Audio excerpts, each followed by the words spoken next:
Kenichi est un salarié japonais ordinaire. Un jour, alors qu'il se surmène comme d'habitude, il s'effondre sur le sol. Normalement, il devrait être envoyé dans un autre monde, mais dans le cas de Kenichi, il survit et intente un procès à sa société pour pouvoir prendre sa retraite dans une ferme. La vie se passe plutôt bien pour lui, mais tout à coup, alors qu'il se prépare à manger, il disparaît et apparaît au milieu d'une forêt. Il essaie de regarder autour de lui pour comprendre où il se trouve, mais tout ce qu'il trouve, c'est le squelette d'un chevalier déchu et un tas de plantes inconnues. Il a regardé beaucoup d'animes au cours de sa vie, et il sait qu'il s'agit probablement d'une aventure isekai. Pour le confirmer, il crie « Fenêtre d'état » pour voir s'il se passe quelque chose. À sa grande surprise, son écran de statut s'affiche, ce qui signifie qu'il est définitivement coincé dans un autre monde, et honnêtement, cela ne le dérange pas. Il vérifie son statut, mais il est un peu confus car il ne voit pas de barre de HP à l'écran. En revanche, il dispose de son compte Amazon, ce qui lui permet de faire autant d'achats impulsifs qu'il le souhaite. Il a également accès à une boîte à objets, alors il ramasse une poignée d'herbes pour tester les possibilités de la boîte à objets. Il met les mauvaises herbes dans sa boîte à objets et se rend compte qu'il peut séparer et récupérer les composants individuels des objets qu'il y met. Il décide également de tester le magasin et y jette un coup d'œil, mais malheureusement, il a toujours besoin d'argent pour acheter des objets. Un message indique qu'il peut échanger les objets de sa boîte contre de l'argent, mais pour l'instant, tout ce qu'il a, c'est de l'herbe, qui ne vaut pas grand-chose.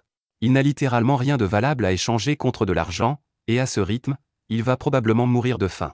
C'est alors qu'il remarque l'équipement brillant du chevalier mort, et comme il est mort de toute façon, ce n'est pas comme s'il en avait encore besoin. La première chose que fait Kenichi est d'acheter des produits de première nécessité et du pain au magasin. Ensuite, il enterre le squelette du chevalier pour lui rendre hommage et quitte la région sur le nouveau vélo qu'il a acheté. Il est à la recherche d'un village pour parler à des gens et gagner de l'argent, mais il n'a aucune idée de l'endroit où il se trouve. Pour l'instant, il décide d'établir un campement pour la nuit, car il ne trouvera rien aujourd'hui. Cependant, s'il ne trouve pas de ville, il prévoit de revendre certaines des choses qu'il achète au magasin pour en tirer un énorme profit. S'il y parvient, il devrait pouvoir survivre et s'épanouir dans ce monde. Mais il y a un problème, jusqu'à présent, Kenichi n'avait pas pensé qu'il serait dangereux de se trouver au milieu des bois. Une fois la nuit tombée, il se retrouve encerclé par une meute de loups qui n'ont pas l'air d'être amicaux. Kenichi panique car il sait qu'il est mort s'il n'agit pas rapidement. Il se tourne donc vers son magasin et essaie immédiatement d'acheter le plus gros fusil qu'il puisse trouver. Malheureusement, il n'y a pas d'arme à feu, alors il se contente d'acheter un tas de feux d'artifice. Les feux d'artifice effraient un peu les loups, mais ce n'est finalement pas suffisant pour se débarrasser d'eux. Kenichi se met alors à chercher autre chose et finit par trouver un lance-pierre qu'il utilise pour tirer des balles sur les loups. La force des balles est telle qu'elle assomme quelques loups et pousse les autres à reconsidérer leurs options, car Kenichi n'est manifestement pas une cible aussi facile qu'il le pensait. Une fois que les loups ont reculé, Kenichi se précipite sur son vélo et s'enfonce dans la nuit pour s'éloigner le plus possible du territoire des loups. Le lendemain matin, Kenichi est épuisé par tout ce qu'il a fait à vélo, mais il n'a toujours aucune idée de l'endroit où il se trouve. Il achète une échelle et un télescope pour pouvoir grimper dans un arbre et observer ce qui l'entoure. Heureusement, il parvient à apercevoir une ville au loin, ce qui devrait lui permettre de commencer à gagner de l'argent s'il s'y rend. Il commence son long voyage à travers les prairies, mais lorsqu'il arrive enfin à la route principale, il manque de se faire écraser. Le conducteur de la charrette s'excuse d'avoir failli le renverser, et comme il se sent mal, il propose à Kenichi de l'emmener en ville. Il se présente comme étant Fuyu, un marchand, et celle qui se trouve à l'arrière du chariot est une barde itinérante, elle est donc une passagère. Pendant le trajet, Fuyu remarque que Kenichi est habillé de façon plutôt étrange. Il lui demande alors pourquoi il se rend en ville, et Kenichi répond qu'il a l'intention d'y ouvrir un commerce. Ils finissent par franchir les portes de la ville, Fuyu dépose Kenichi devant son magasin et ce dernier l'aide à décharger sa cargaison. Fuyu remercie Kenichi pour son aide, mais c'est Kenichi qui devrait être reconnaissant car Fuyu l'a vraiment aidé. Pour montrer sa gratitude, il donne à Fuyu un sachet de poivre, mais lorsque Fuyu comprend ce que c'est, il avertit Kenichi de ne pas le vendre dans cette ville. Il existe une mafia des épices appelée Pikoba, qui détient un monopole total sur le marché des épices. Si Kenichi essaie de les concurrencer, il pourrait envoyer des assassins à ses trousses. Kenichi n'avait pas réalisé que le simple fait de vendre ses produits pouvait être aussi dangereux, et il est donc reconnaissant à Fuyu de l'avoir prévenu. Normalement, Fuyu ne voudrait pas risquer d'attirer l'attention de Pikoba, mais comme il s'agit d'une affaire privée entre lui et Kenichi, il décide d'acheter le poivre. Kenichi essaie de lui dire qu'il n'a pas à le payer, mais Fuyu insiste, car un marchand n'accepte jamais rien gratuitement, car cela signifierait qu'il doit une faveur à Kenichi. Kenichi peut comprendre cela, il accepte donc le paiement de Fuyu, mais même s'il a fait une réduction à Fuyu, il a quand même gagné beaucoup plus que ce à quoi il s'attendait. Il n'a payé que 1000 yens pour ce poivre, mais Fuyu l'a payé l'équivalent de 100 000 yens. Kenichi se promène un peu dans la ville et finit par trouver une auberge et un restaurant locaux. Il y entre et est accueilli par l'hôtesse, Azalea. Il lui dit qu'il est ici pour se loger et qu'elle sera ravie de l'aider, alors elle le conduit à la réception. Le prix d'une chambre est d'une pièce de cuivre, et le paiement doit être effectué à l'avance. Kenichi lui donne donc l'argent. Il ne reste plus à Kenichi qu'à écrire son nom sur le contrat, mais Kenichi se rend soudain compte qu'il ne sait pas écrire dans la langue du pays.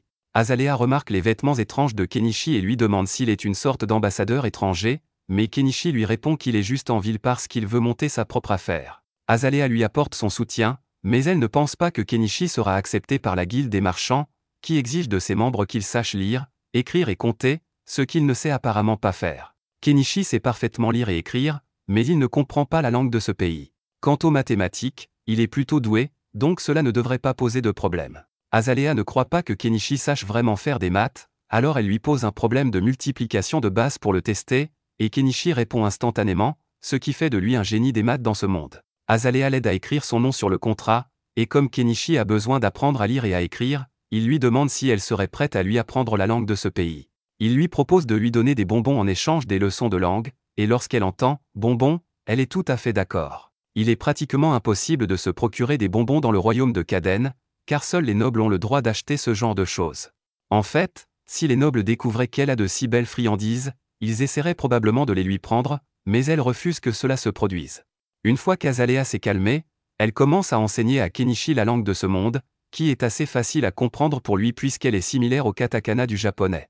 Les chiffres suivent également le même système décimal, si bien que Kenichi ne tarde pas à savoir lire et écrire parfaitement.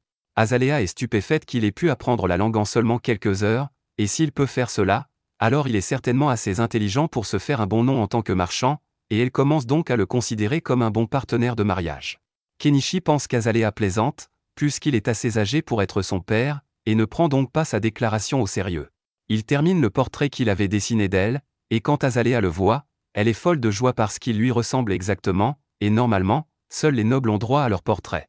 Kenichi lui a donné de délicieux bonbons et a dessiné un portrait pour elle, elle ne peut donc pas le laisser partir sans lui donner quelque chose en retour, c'est pourquoi elle lui saute dessus, et cette nuit-là, Kenichi fait un clap. Le lendemain matin, Kenichi se rend à la guilde des marchands et rencontre l'un des représentants car il souhaite s'inscrire. Le représentant lui donne des documents à remplir, et une fois qu'il a terminé, il n'a plus qu'à payer les frais d'inscription pour devenir officiellement membre de la guilde marchande. Les frais d'inscription s'élèvent à une pièce d'argent, mais cela représente environ 50 000 yens. Il ne peut donc pas se permettre de tout payer en une seule fois et demande à payer en plusieurs fois. Heureusement, la guilde autorise les paiements partiels, et Kenichi est désormais un membre officiel de la guilde des marchands. La réceptionniste lui remet une carte d'identité et lui demande de la garder en évidence chaque fois qu'il fait des affaires, car elle sert de preuve qu'il fait partie de la guilde des marchands. Maintenant qu'il s'est inscrit, Kenichi décide de se promener dans le marché pour voir combien coûtent les choses ici. Dans l'ensemble, tous les produits manufacturés sont beaucoup plus chers que s'ils étaient achetés dans son magasin. Les seules choses dont le prix est raisonnable sont les produits alimentaires, alors Kenichi achète un sac de fruits à un vendeur. Le lendemain, Kenichi travaille à la création d'un stand pour pouvoir vendre ses produits en ville, et Azalea est impressionné par la facilité avec laquelle il l'a fabriqué. Pendant que Kenichi installe quelques prospectus, Azalea remarque qu'il utilise des pinces à linge, qui l'intéressent beaucoup car leur design est vraiment sympa. Les pinces à linge qui existent dans ce monde sont faites de bois et d'un élastique, mais elles se cassent si facilement qu'elles sont pratiquement inutiles. Elle demande à Kenichi s'il les vend aussi, mais ce dernier n'avait même pas envisagé que quelque chose d'aussi simple que des pinces à linge puisse avoir autant de valeur. Plus tard dans la journée, Kenichi se rend au marché pour son premier jour en tant que marchand et trouve un bon emplacement à côté d'une vieille dame. Il lui demande si elle est d'accord pour qu'il y installe son étalage, et elle n'y voit aucun inconvénient, alors Kenichi sort son étalage de sa boîte à objets. Hanama est impressionnée par la sélection de marchandises de Kenichi, elle regarde un peu autour d'elle et repère les pinces à linge qu'il vend. Comme elle les aime beaucoup, elle propose d'en acheter quelques-unes, ce qui surprend Kenichi, qui ne pensait pas qu'elle voudrait soutenir son concurrent. Hanama lui fait remarquer qu'il n'y a pas de règle interdisant d'acheter chez lui, et qu'en plus, elle n'a pas l'intention d'avoir une sorte de rivalité avec lui de toute façon. Au fur et à mesure que la journée avance, l'étal de Kenichi commence à attirer des clients, si bien que ses marchandises se vendent rapidement. En particulier, les pinces à linge sont devenues très populaires en raison de leur fiabilité, si bien que Kenichi pourrait probablement vivre de leur seule vente. Cependant, il sait que d'autres personnes finiront par créer des pinces à linge similaires, et il ne peut donc pas compter sur elles éternellement. À ce moment-là, un homme s'approche de l'étal de Kenichi, et d'après le fait qu'il porte une épée à la hanche et des vêtements finement confectionnés, Kenichi peut dire qu'il doit s'agir d'un noble. L'homme dit qu'il veut voir le couteau de Kenichi, alors Kenichi le laisse le tester. Lorsque l'homme est satisfait des tests de tranchant, il demande le prix. Kenichi lui dit que le couteau coûte 2 pièces d'argent, ce qui est assez cher, mais l'homme comprend pourquoi, car ce couteau est d'excellente facture. Il aimerait bien l'acheter, mais il a besoin d'une lame un peu plus longue. Kenichi vérifie donc dans son magasin s'il n'y a pas quelque chose de plus grand, et il finit par trouver un katana. L'homme adore le katana, mais Kenichi lui dit que le prix est d'une pièce d'or, ce qui est très cher, et l'homme ne sait pas s'il doit l'acheter ou non. Alors que Kenichi regarde l'homme essayer de se convaincre que le sabre est une dépense nécessaire, une fille chat commence à renifler son visage et à le lécher. C'est la première fois que Kenichi voit un peuple de bêtes, il est donc un peu effrayé au début, mais il se calme rapidement et leur demande ce qu'elles veulent acheter. Ils lui disent qu'ils veulent le tissu qu'il utilise pour couvrir son étal, et qu'à l'origine, ce tissu n'était pas destiné à être vendu, mais Kenichi est un homme d'affaires, alors s'ils veulent le tissu, il le vendra. Il leur dit qu'un tissu coûte 3 pièces de cuivre, mais que s'ils veulent en acheter 3, il leur fera une réduction et ne leur demandera que 8 pièces de cuivre. C'est une bonne affaire pour eux, mais le peuple des bêtes est vraiment mauvais en maths, donc ils ne comprennent pas du tout ce que Kenichi a dit et pensent qu'il essaie de les arnaquer. Le noble dit au peuple des bêtes que Kenichi leur dit la vérité et qu'ils n'ont donc pas à s'inquiéter de se faire arnaquer, alors il le croit sur parole et achète les tissus.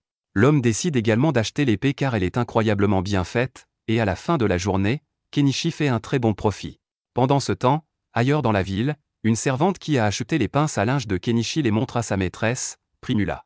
Margaret demande à Primula si elles peuvent les utiliser dans le manoir car elles lui faciliteraient beaucoup le travail. Primula trouve que c'est une bonne idée et dit à Margaret d'aller en acheter d'autres demain.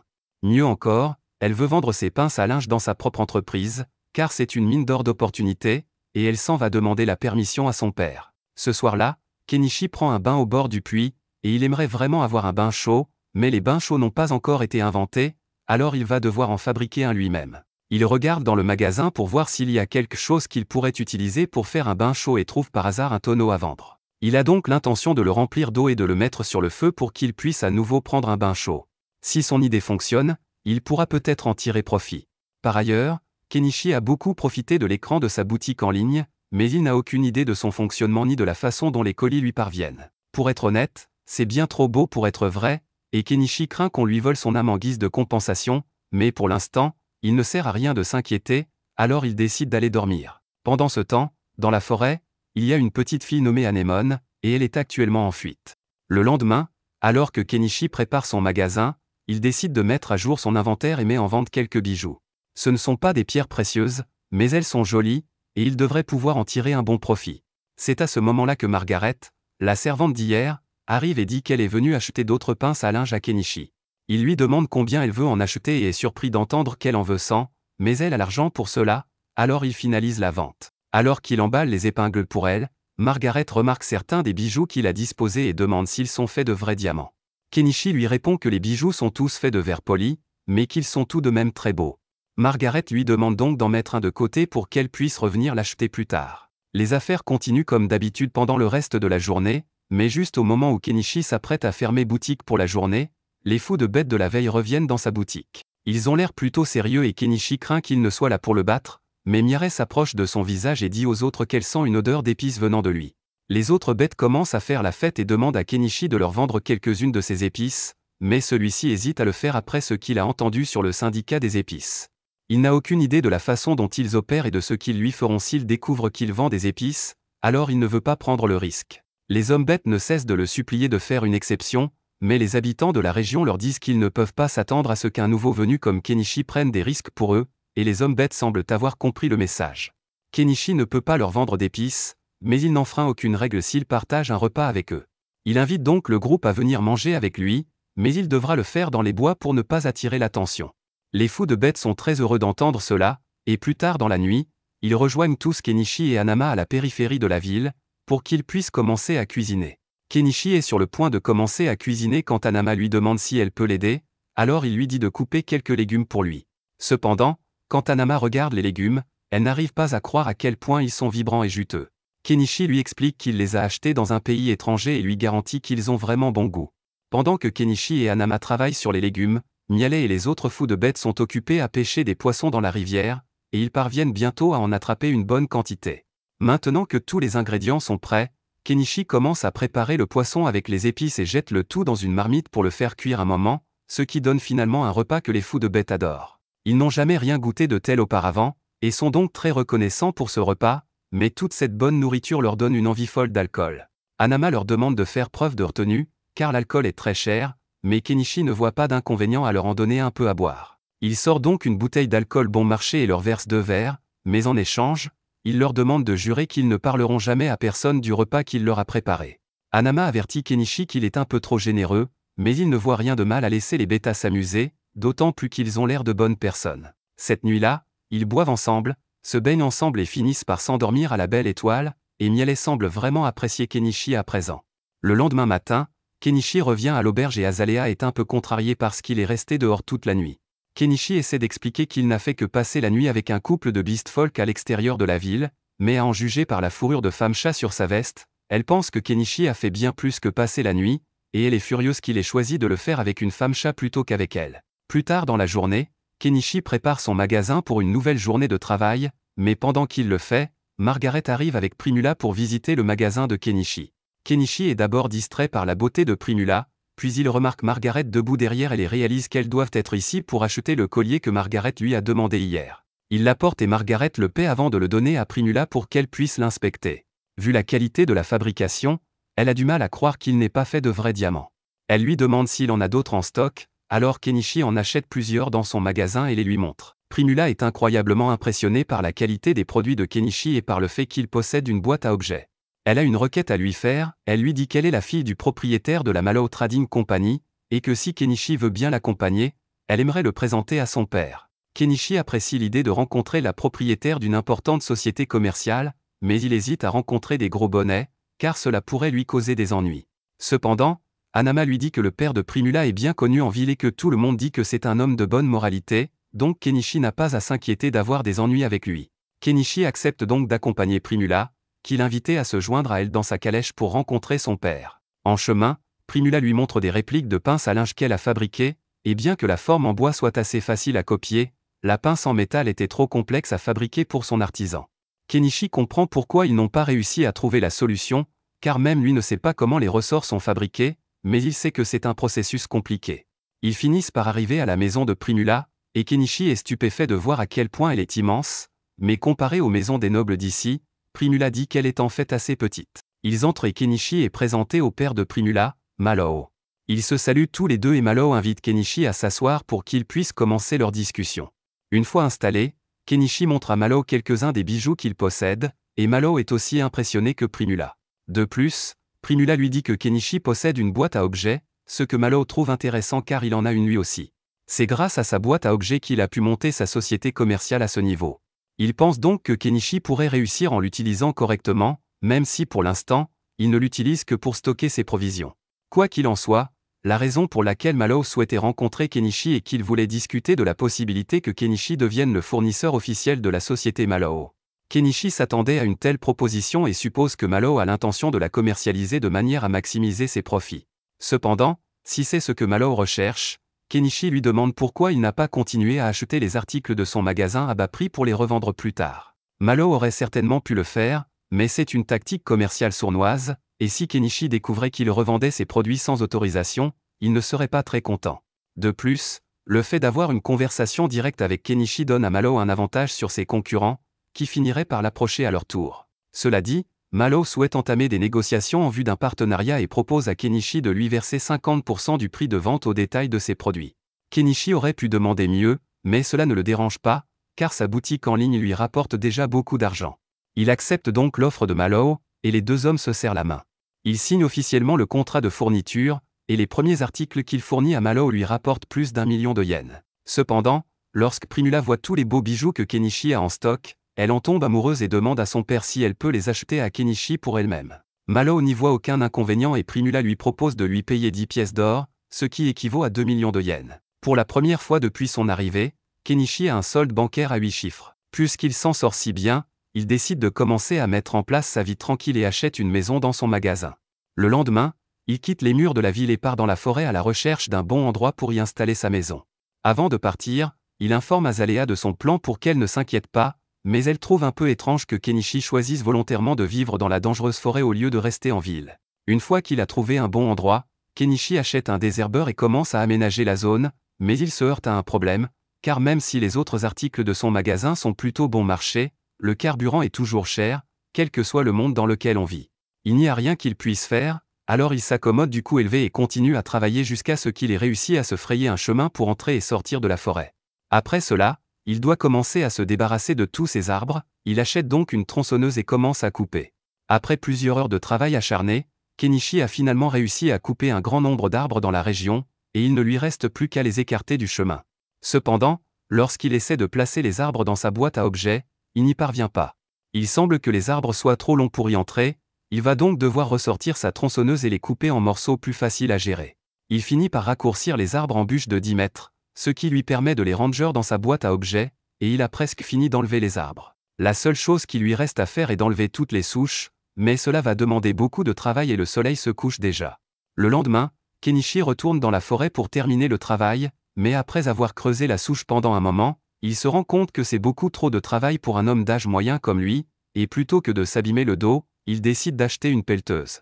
Cependant, une fois qu'il l'a vue, il se rend compte qu'il vient de dépenser 1,2 million de yens pour de la machinerie lourde parce qu'il ne voulait pas faire de travail manuel. Il le regrette un peu, mais en même temps, cela signifie qu'il n'aura pas à travailler aussi dur, alors peut-être que l'investissement en valait la peine. Il démarre le moteur, mais il se rend compte que cet engin fonctionne au diesel et que son magasin n'en vend pas du tout.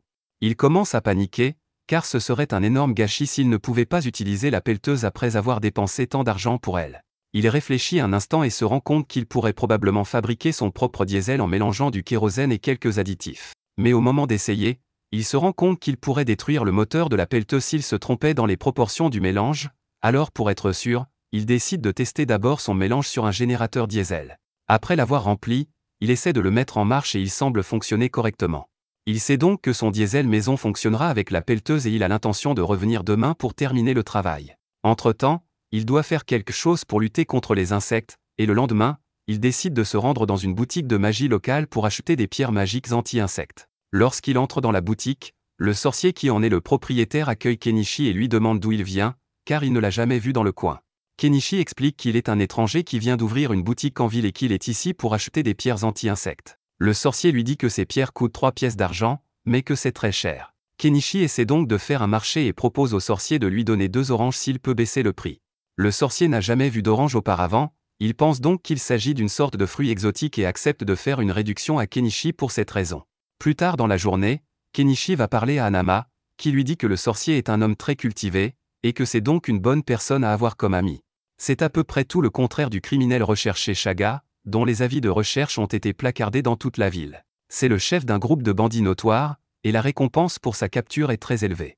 En fait, cette nuit-là, Chaga organise un raid sur un chariot rempli d'esclaves en cours de transport, et qui sait ce qu'il compte en faire. Le lendemain, Kenichi retourne dans la forêt pour pouvoir enfin utiliser sa pelleteuse, et il ne regrette plus son achat car non seulement elle lui facilite grandement le travail, mais elle est aussi très amusante. Maintenant, rien ne peut l'empêcher de réaliser son rêve de vivre une vie tranquille dans les bois, mais après avoir dépensé autant d'argent pour la pelleteuse, il est dangereusement proche de la faillite, et il va donc devoir mettre un frein à tout progrès dans la construction. Un peu plus tard, Kenichi retourne voir Malo et Primula dans l'espoir de leur vendre du sel et du sucre pour faire un bon profit. Malo teste le sucre et est satisfait de sa qualité, mais il ne peut pas l'acheter à Kenichi. L'État se réserve tous les droits sur le sucre et le sel, et Malo aurait des ennuis s'il les achetait auprès d'une source non autorisée. En revanche, les bijoux que Kenichi lui a vendus auparavant se vendent comme des petits pains, et Malo aimerait bien en acheter d'autres immédiatement. Les bijoux supplémentaires que Kenichi vient de vendre lui ont rapporté 15 pièces d'or, soit environ 3 millions de yens. Il a maintenant assez d'argent pour acheter la cabane en rondin qu'il a trouvée dans son magasin. Honnêtement, il n'arrive toujours pas à croire qu'une cabane entière est en vente dans son magasin, et ce pour seulement 1,7 million de yens. Cela semble presque trop beau pour être vrai, mais Kenichi ne veut pas rater l'occasion et achète la cabane. Malheureusement, la cabane doit provenir d'IKEA, car lorsqu'il l'achète, il se retrouve noyé dans une pile de planches de bois et des instructions qu'il ne sait pas comment suivre. Il prend le temps de lire les instructions à la main et, comme il le craignait, le montage de cette chose va être une véritable galère. Mais il a déjà payé, alors il n'a pas d'autre choix que d'en finir. Alors que Kenichi commence à construire, les Beastfolk de tout à l'heure passent par là, et en signe de gratitude, il décide d'aider Kenichi dans sa construction. Plusieurs semaines passent, et grâce à l'aide des Beastfolk, Kenichi a pu progresser régulièrement dans la construction de sa cabane tout en gardant son échoppe ouverte. Après un peu moins d'un mois de travail, la construction de la cabane est enfin terminée. Il n'aurait pas pu faire tout cela en si peu de temps sans l'aide des Beast Folk, alors pour les remercier, il organise une belle fête barbecue. Cependant, même si la cabane est enfin terminée, il reste encore une tonne de choses que Kenichi doit faire par lui-même, comme peindre les murs et le toit et produire de l'électricité. Il lui a fallu un mois de plus pour s'occuper de toutes ces affaires, mais une fois que tout a été fait, la maison de Kenichi est complètement autosuffisante. Il a construit une clôture autour de sa maison et de sa ferme. Pour ce qui est de l'électricité, il a installé quelques panneaux solaires. Maintenant qu'il a enfin fini d'aménager la maison de ses rêves, la première chose que fait Kenichi pour fêter l'événement est de prendre un bon bain chaud, même s'il doit encore trouver un moyen d'avoir de la plomberie à l'intérieur, car il a dû faire plusieurs voyages à vélo pour remplir sa baignoire. Le lendemain matin, Kenichi retourne à l'auberge pour annoncer à Azalea qu'il a enfin terminé sa cabane dans la forêt et qu'il ne restera donc plus à l'auberge. Azalea est un peu surprise car elle ne pensait pas que Kenichi était sérieux lorsqu'il a dit qu'il voulait construire une maison dans la forêt, mais elle est également heureuse qu'il ait pu atteindre l'un de ses objectifs, même si cela signifie qu'elle ne pourra plus le voir aussi souvent. Le lendemain, Kenichi se réveille dans sa cabane, et comme le temps est magnifique, il décide de sortir pour prendre quelques photos des fleurs locales. Cependant, sa petite balade est interrompue lorsqu'il manque de se faire tirer dessus par une flèche. Kenichi est tellement surpris qu'il tombe de son vélo, mais d'autres flèches sont tirées vers lui, et il se réfugie derrière un arbre. Ceux qui tirent les flèches sont de nouveaux Beast Folk qui vivent dans la forêt, et pour leur défense, ils étaient là pour chasser, et ils l'ont donc instinctivement attaqué. Mais même après avoir réalisé que Kenichi est l'humain qui a construit une maison dans cette forêt, il s'en fiche et décide de le tuer quand même. Kenichi n'a aucune idée de la raison pour laquelle ces Beast Folk l'attaquent, mais il n'a pas l'intention de rester les bras croisés et de les laisser faire ce qu'ils veulent, alors il fouille dans son inventaire et sort son lance-pierre pour riposter. Les Beast Folk sont un peu effrayés, car ils ne s'attendaient pas à ce que le faible humain riposte, et ils commencent à réévaluer leur choix lorsque Kenichi leur lance des feux d'artifice et sort sa pelleteuse. Les Beast Folk n'ont pas l'intention d'attendre de voir ce que cette chose peut faire, alors ils s'enfuient tous, et Kenichi se demande ce qui s'est passé, mais juste à ce moment-là, il remarque un animal blessé qui crie de douleur au pied de l'arbre. Il a reçu une balle dans la patte et ne tiendra probablement pas longtemps si Kenichi ne fait pas quelque chose rapidement. Il s'approche du chat, mais celui-ci ne lui fait pas confiance et grogne lorsqu'il s'approche de lui. Kenichi ne veut pas se faire mordre, alors il dépense un peu d'argent pour acheter une armure de coussin au cas où le chat essaierait de le mordre. Mais alors qu'il s'apprête à retirer la flèche, le chat se défend à peine, il doit donc être à bout d'énergie. Il achète donc une bouteille d'alcool pour désinfecter la plaie et applique ensuite une crème antibiotique. Les blessures du chat ont été soignées, mais il n'y a toujours aucune garantie qu'il survivra à l'air libre, alors Kenichi décide de le ramener chez lui. Il installe une couverture pour que le chat puisse se reposer, mais il n'a toujours pas bougé d'un poil depuis qu'il l'a soigné, et il commence à s'inquiéter. Il n'a pas vu de vétérinaire depuis qu'il est arrivé dans cette ville, mais il y a peut-être une sorte de magie de guérison qu'il peut utiliser, alors il va demander au magicien ce qu'il en est.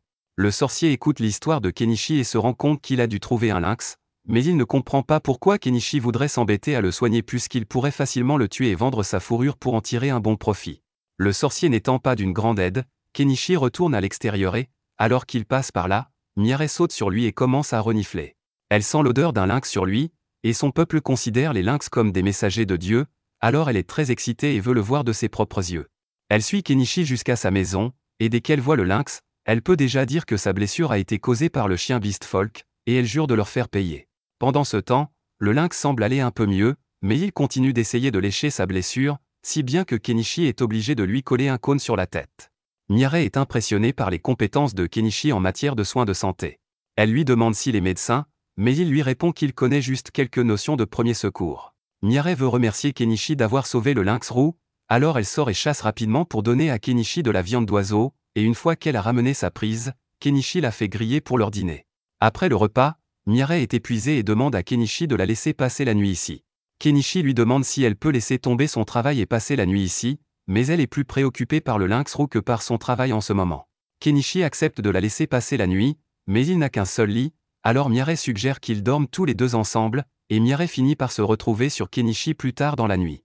Quelques jours plus tard, le chat semble aller beaucoup mieux, et Kenichi décide de commencer à travailler dans sa ferme. Mais même s'il peut acheter des semis et des outils pour sa ferme, il doit toujours penser à sa situation en matière d'eau, car devoir courir jusqu'à la rivière chaque fois qu'il veut arroser ses cultures serait très pénible à gérer. La première chose qui lui vient à l'esprit est de construire un puits avec une pompe, mais ce sera pour demain, car il est trop fatigué pour le faire aujourd'hui. Il va se coucher, le lendemain matin, il se réveille avec la sensation du lynx qui lui a sauté sur l'estomac. Même si cela lui fait mal, il est heureux de voir que le lynx est plein d'énergie, alors il lui enlève son cône et le relâche dans la nature pour qu'il vive sa vie. Revenons à l'affaire du puits. Kenichi décide de prendre quelques jours de congé pour s'occuper de son étable afin de pouvoir y travailler. Il perce un trou dans le sol et installe une pompe électrique, ce qui lui permet d'avoir accès à de l'eau fraîche chaque fois qu'il en a besoin. Pour fêter l'événement, il commence à remplir sa baignoire pour faire trempette, mais tout à coup, il entend Primula l'appeler. Il est surpris de la voir ici. Primula lui explique qu'il n'a pas ouvert son magasin aujourd'hui, qu'elle s'est inquiétée et que Mireille lui a parlé de sa cabane, alors elle a décidé de lui rendre visite. Elle est impressionnée par le fait que Kenichi ait pu construire tout cela tout seul, mais elle remarque ensuite la pelleteuse géante à côté de sa maison, et elle lui demande ce qu'il en est. Kenichi ne veut pas avoir à expliquer le fonctionnement de cette chose, alors il dit simplement qu'il s'agit de son familier invoqué pour rester simple. Primula le croit totalement, mais maintenant elle pense que Kenichi peut faire de la magie, alors il lui demande de garder le secret quand elle rentrera à la maison. D'ailleurs, à cette heure-ci, les portes de la ville ont déjà dû être fermées, et Primula ne pourra plus rentrer chez elle. Primula le sait déjà, c'est pourquoi elle a l'intention de passer la nuit avec Kenichi. Même lorsque Kenichi l'avertit qu'il n'a qu'un seul lit, elle insiste pour dire que c'est bon. À ce moment-là, elle remarque le tonneau derrière lui et demande à quoi il sert. Kenichi lui explique qu'il s'agit d'un bain chaud, ce qui enthousiasme Primula qui demande à l'essayer. À la tombée de la nuit, Kenichi a réchauffé le bain, Primula y entre donc et elle adore la sensation de chaleur. Mais le fait qu'elle se trouve au milieu des bois la rend un peu mal à l'aise, et elle commence à appeler Kenichi. Kenichi lui dit qu'il est assis de l'autre côté du mur, mais Primula dit qu'elle se sentirait mieux si elle pouvait le voir face à face. Après avoir pris son bain, Kenichi lui donne un peignoir pour qu'elle s'y change, et elle est ravie de la chaleur qu'il dégage, alors elle demande à Kenichi s'il peut le lui vendre. Kenichi lui dit qu'il n'est pas à vendre, mais elle continue à le supplier et il finit par accepter de lui vendre quelques peignoirs. Primula n'en revient pas de la variété de produits que Kenichi a à sa disposition. Elle est persuadée qu'il deviendrait le plus grand marchand du royaume s'il essayait de le faire. Cependant, Kenichi n'est pas intéressé par un tel objectif, car cela lui causerait beaucoup d'ennuis s'il attirait l'attention des nobles de la région. Tout ce qu'il veut, c'est mener une vie tranquille et gagner suffisamment d'argent pour être à l'aise. Primula lui promet donc de faire tout ce qui est en son pouvoir pour l'aider à mener une vie tranquille. Un peu plus tard, ils vont se coucher, mais Kenichi ne veut pas que ce qui s'est passé avec Mireille se répète. Il décide donc d'acheter un deuxième lit à Primula pour la nuit, afin d'éviter tout malentendu. Pendant ce temps, dans le camp des Outlaws, Shaga semble avoir reçu un travail de la part de quelqu'un de très important, ce qui pourrait lui valoir des ennuis à l'avenir. Le lendemain matin, Kenichi ramène Primula chez elle et décide de parler à Malo des peignoirs dont Primula lui a parlé. Malo est intrigué par ce tissu étrange et pense qu'il se vendra très bien. Puisqu'ils en sont là, Kenichi décide d'évoquer la possibilité de vendre quelque chose d'un peu plus épicé. Primula semble intéressée, mais Malo rejette immédiatement cette idée. C'est alors que Margaret entre dans la pièce pour apporter à Malo les registres qu'il a demandés. Comme Kenichi semble un peu curieux, Malo explique qu'il est en train de réécrire tous les anciens registres parce que l'Empire vient de mettre au point un nouveau système génial de suivi des ventes appelé comptabilité en partie double. Kenichi est surpris, car le système de comptabilité en partie double était courant au Japon. Cela l'amène également à se souvenir d'une phrase de Malo selon laquelle l'influence de l'Empire s'étendrait plus rapidement grâce aux nouvelles inventions d'un homme en particulier. En effet, Malo était sur le point d'aller tester l'une des dernières inventions de cet homme, et à la surprise de Kenichi, il s'agissait d'une pompe à eau. Il avait déjà des soupçons avant cela, mais pour que quelqu'un invente une pompe à eau aussi facilement, il faudrait qu'il connaisse déjà son fonctionnement, ce qui signifie qu'il y a peut-être quelqu'un d'autre dans ce monde qui a été envoyé ici par le Japon, et Kenichi est légèrement inquiet puisqu'il a maintenant de la concurrence. Les jours suivants, Primula rendra occasionnellement visite à Kenichi et passera la nuit chez lui, mais ce soir est spécial car elle doit partir demain pour une tournée de ravitaillement, et ne pourra donc pas lui rendre visite pendant un certain temps. Elle demande à Kenichi s'il a encore cette chemise de nuit épicée car elle aimerait la lui acheter. Kenichi demande alors s'il y a un homme qu'elle essaie de séduire et Primula répond en disant que c'est lui qu'elle recherche. Kenichi ne sait pas quoi répondre, mais il pense que ce n'est pas bien pour lui d'avoir ce genre de relation avec Primula, d'autant plus qu'il est ami avec Malo, et qu'il n'y a aucune chance que Malo soit d'accord pour que Primula ait une relation avec un vieil homme comme lui. Cependant, Primula dit à Kenichi qu'elle a déjà obtenu l'accord de son père, et que cela ne posera donc pas de problème. Malgré cela, Kenichi a encore beaucoup trop de choses à faire en ce moment, et il ne peut pas gérer une relation. Il demande à Primula si elle accepterait de mettre la discussion sur la relation en suspens pendant un certain temps. Primula comprend, mais elle dit qu'elle aimerait partager le même lit que Kenichi au moins une fois avant de partir, même si c'est juste pour dormir à côté de lui. Le lendemain matin, Kenichi reçoit la visite inattendue d'un chevalier, qui s'avère être celui à qui il a vendu une épée la dernière fois. Son nom est Northball, et il a été envoyé ici pour enquêter parce qu'il y a eu des rapports sur un vieil homme étrange vivant dans les bois. Mais comme il connaît déjà Kenichi, il peut affirmer qu'il ne se passe rien de sinistre ici. Avant de partir, il raconte à Kenichi une nouvelle intéressante qu'il a entendue récemment. Un mage de l'Empire a créé un condiment merveilleux, la mayonnaise, et il a réussi à vaincre un dragon avec ce condiment. Il ne fait aucun doute pour Kenichi que cet homme mystérieux doit venir du Japon, et avec tout ce qu'il a accompli jusqu'à présent, Kenichi se sent vraiment surclassé. Mais comme il n'a pas l'intention de le rencontrer de sitôt, le mois suivant se déroule sans problème. Kenichi est assis à son étal un après-midi lorsqu'il se rend compte que la caravane d'approvisionnement de Primula devrait bientôt revenir, et il prévoit donc de lui rendre visite dans la journée. Cependant, à ce moment-là, il entend une grande agitation sur la place de la ville et se lève pour aller voir de quoi il s'agit. Apparemment, une caravane a été attaquée par des bandits, et tout le monde à bord a été kidnappé, y compris Primula. Malo supplie les aventuriers dans les rues de l'aider à sauver sa fille, mais comme le bandit qu'il a enlevé est l'infâme hors-la-loi Shaga, personne ne veut prendre le risque de s'opposer à lui. Il faudra des jours avant que l'ordre des chevaliers ne puisse organiser une mission de sauvetage dans ces circonstances. Pendant ce temps, Primula est enfermée dans une cage par Shaga et ses hommes de main. Elle est encore indemne pour l'instant, mais c'est parce que Shaga a l'intention de la vendre à des nobles malades pour arrondir ses fins de mois, et que ses chances de s'échapper par ses propres moyens sont pratiquement nulles. Malo sait que ce n'est qu'une question de temps avant que Primula ne connaisse un sort terrible. Il est donc prêt à tout pour la sauver et se tourne vers Kenichi pour lui demander de l'aide. Kenichi n'est absolument pas capable de se battre, mais il se soucie beaucoup de Primula, et il finit par accepter de faire quelque chose pour remédier à la situation. Cependant, il n'a pas assez d'argent pour mener à bien son projet. Il dit donc à Malo qu'il va avoir besoin d'argent pour faire ses préparatifs. Sans hésiter, Malo lui tend un sac de pièces d'or, car il est prêt à donner à Kenichi toutes les pièces qu'il possède, à condition qu'il puisse ramener Primula saine et sauve. Il explique à Kenichi que la base d'opération de Shaga se trouve dans les ruines, à 50 km à l'ouest de Dahlia, et que c'est une sacrée distance.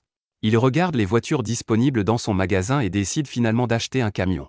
Mais avant de le faire, il prévient tout le monde qu'il est sur le point d'utiliser la magie d'invocation et qu'il faut donc s'éloigner. Il entonne ensuite un petit chant ridicule pour faire croire à tout le monde qu'il s'agit bien de magie d'invocation, et une fois que son camion apparaît, il monte dessus et demande si quelqu'un est prêt à venir se battre avec lui.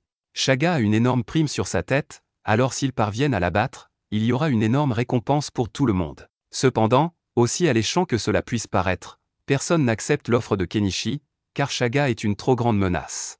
Kenichi commence à s'inquiéter de devoir faire cela tout seul, mais c'est alors que le lynx qu'il a sauvé le mois dernier s'approche de lui, et même s'il ne parle pas le chat, il peut dire que le lynx lui dit qu'il veut l'aider.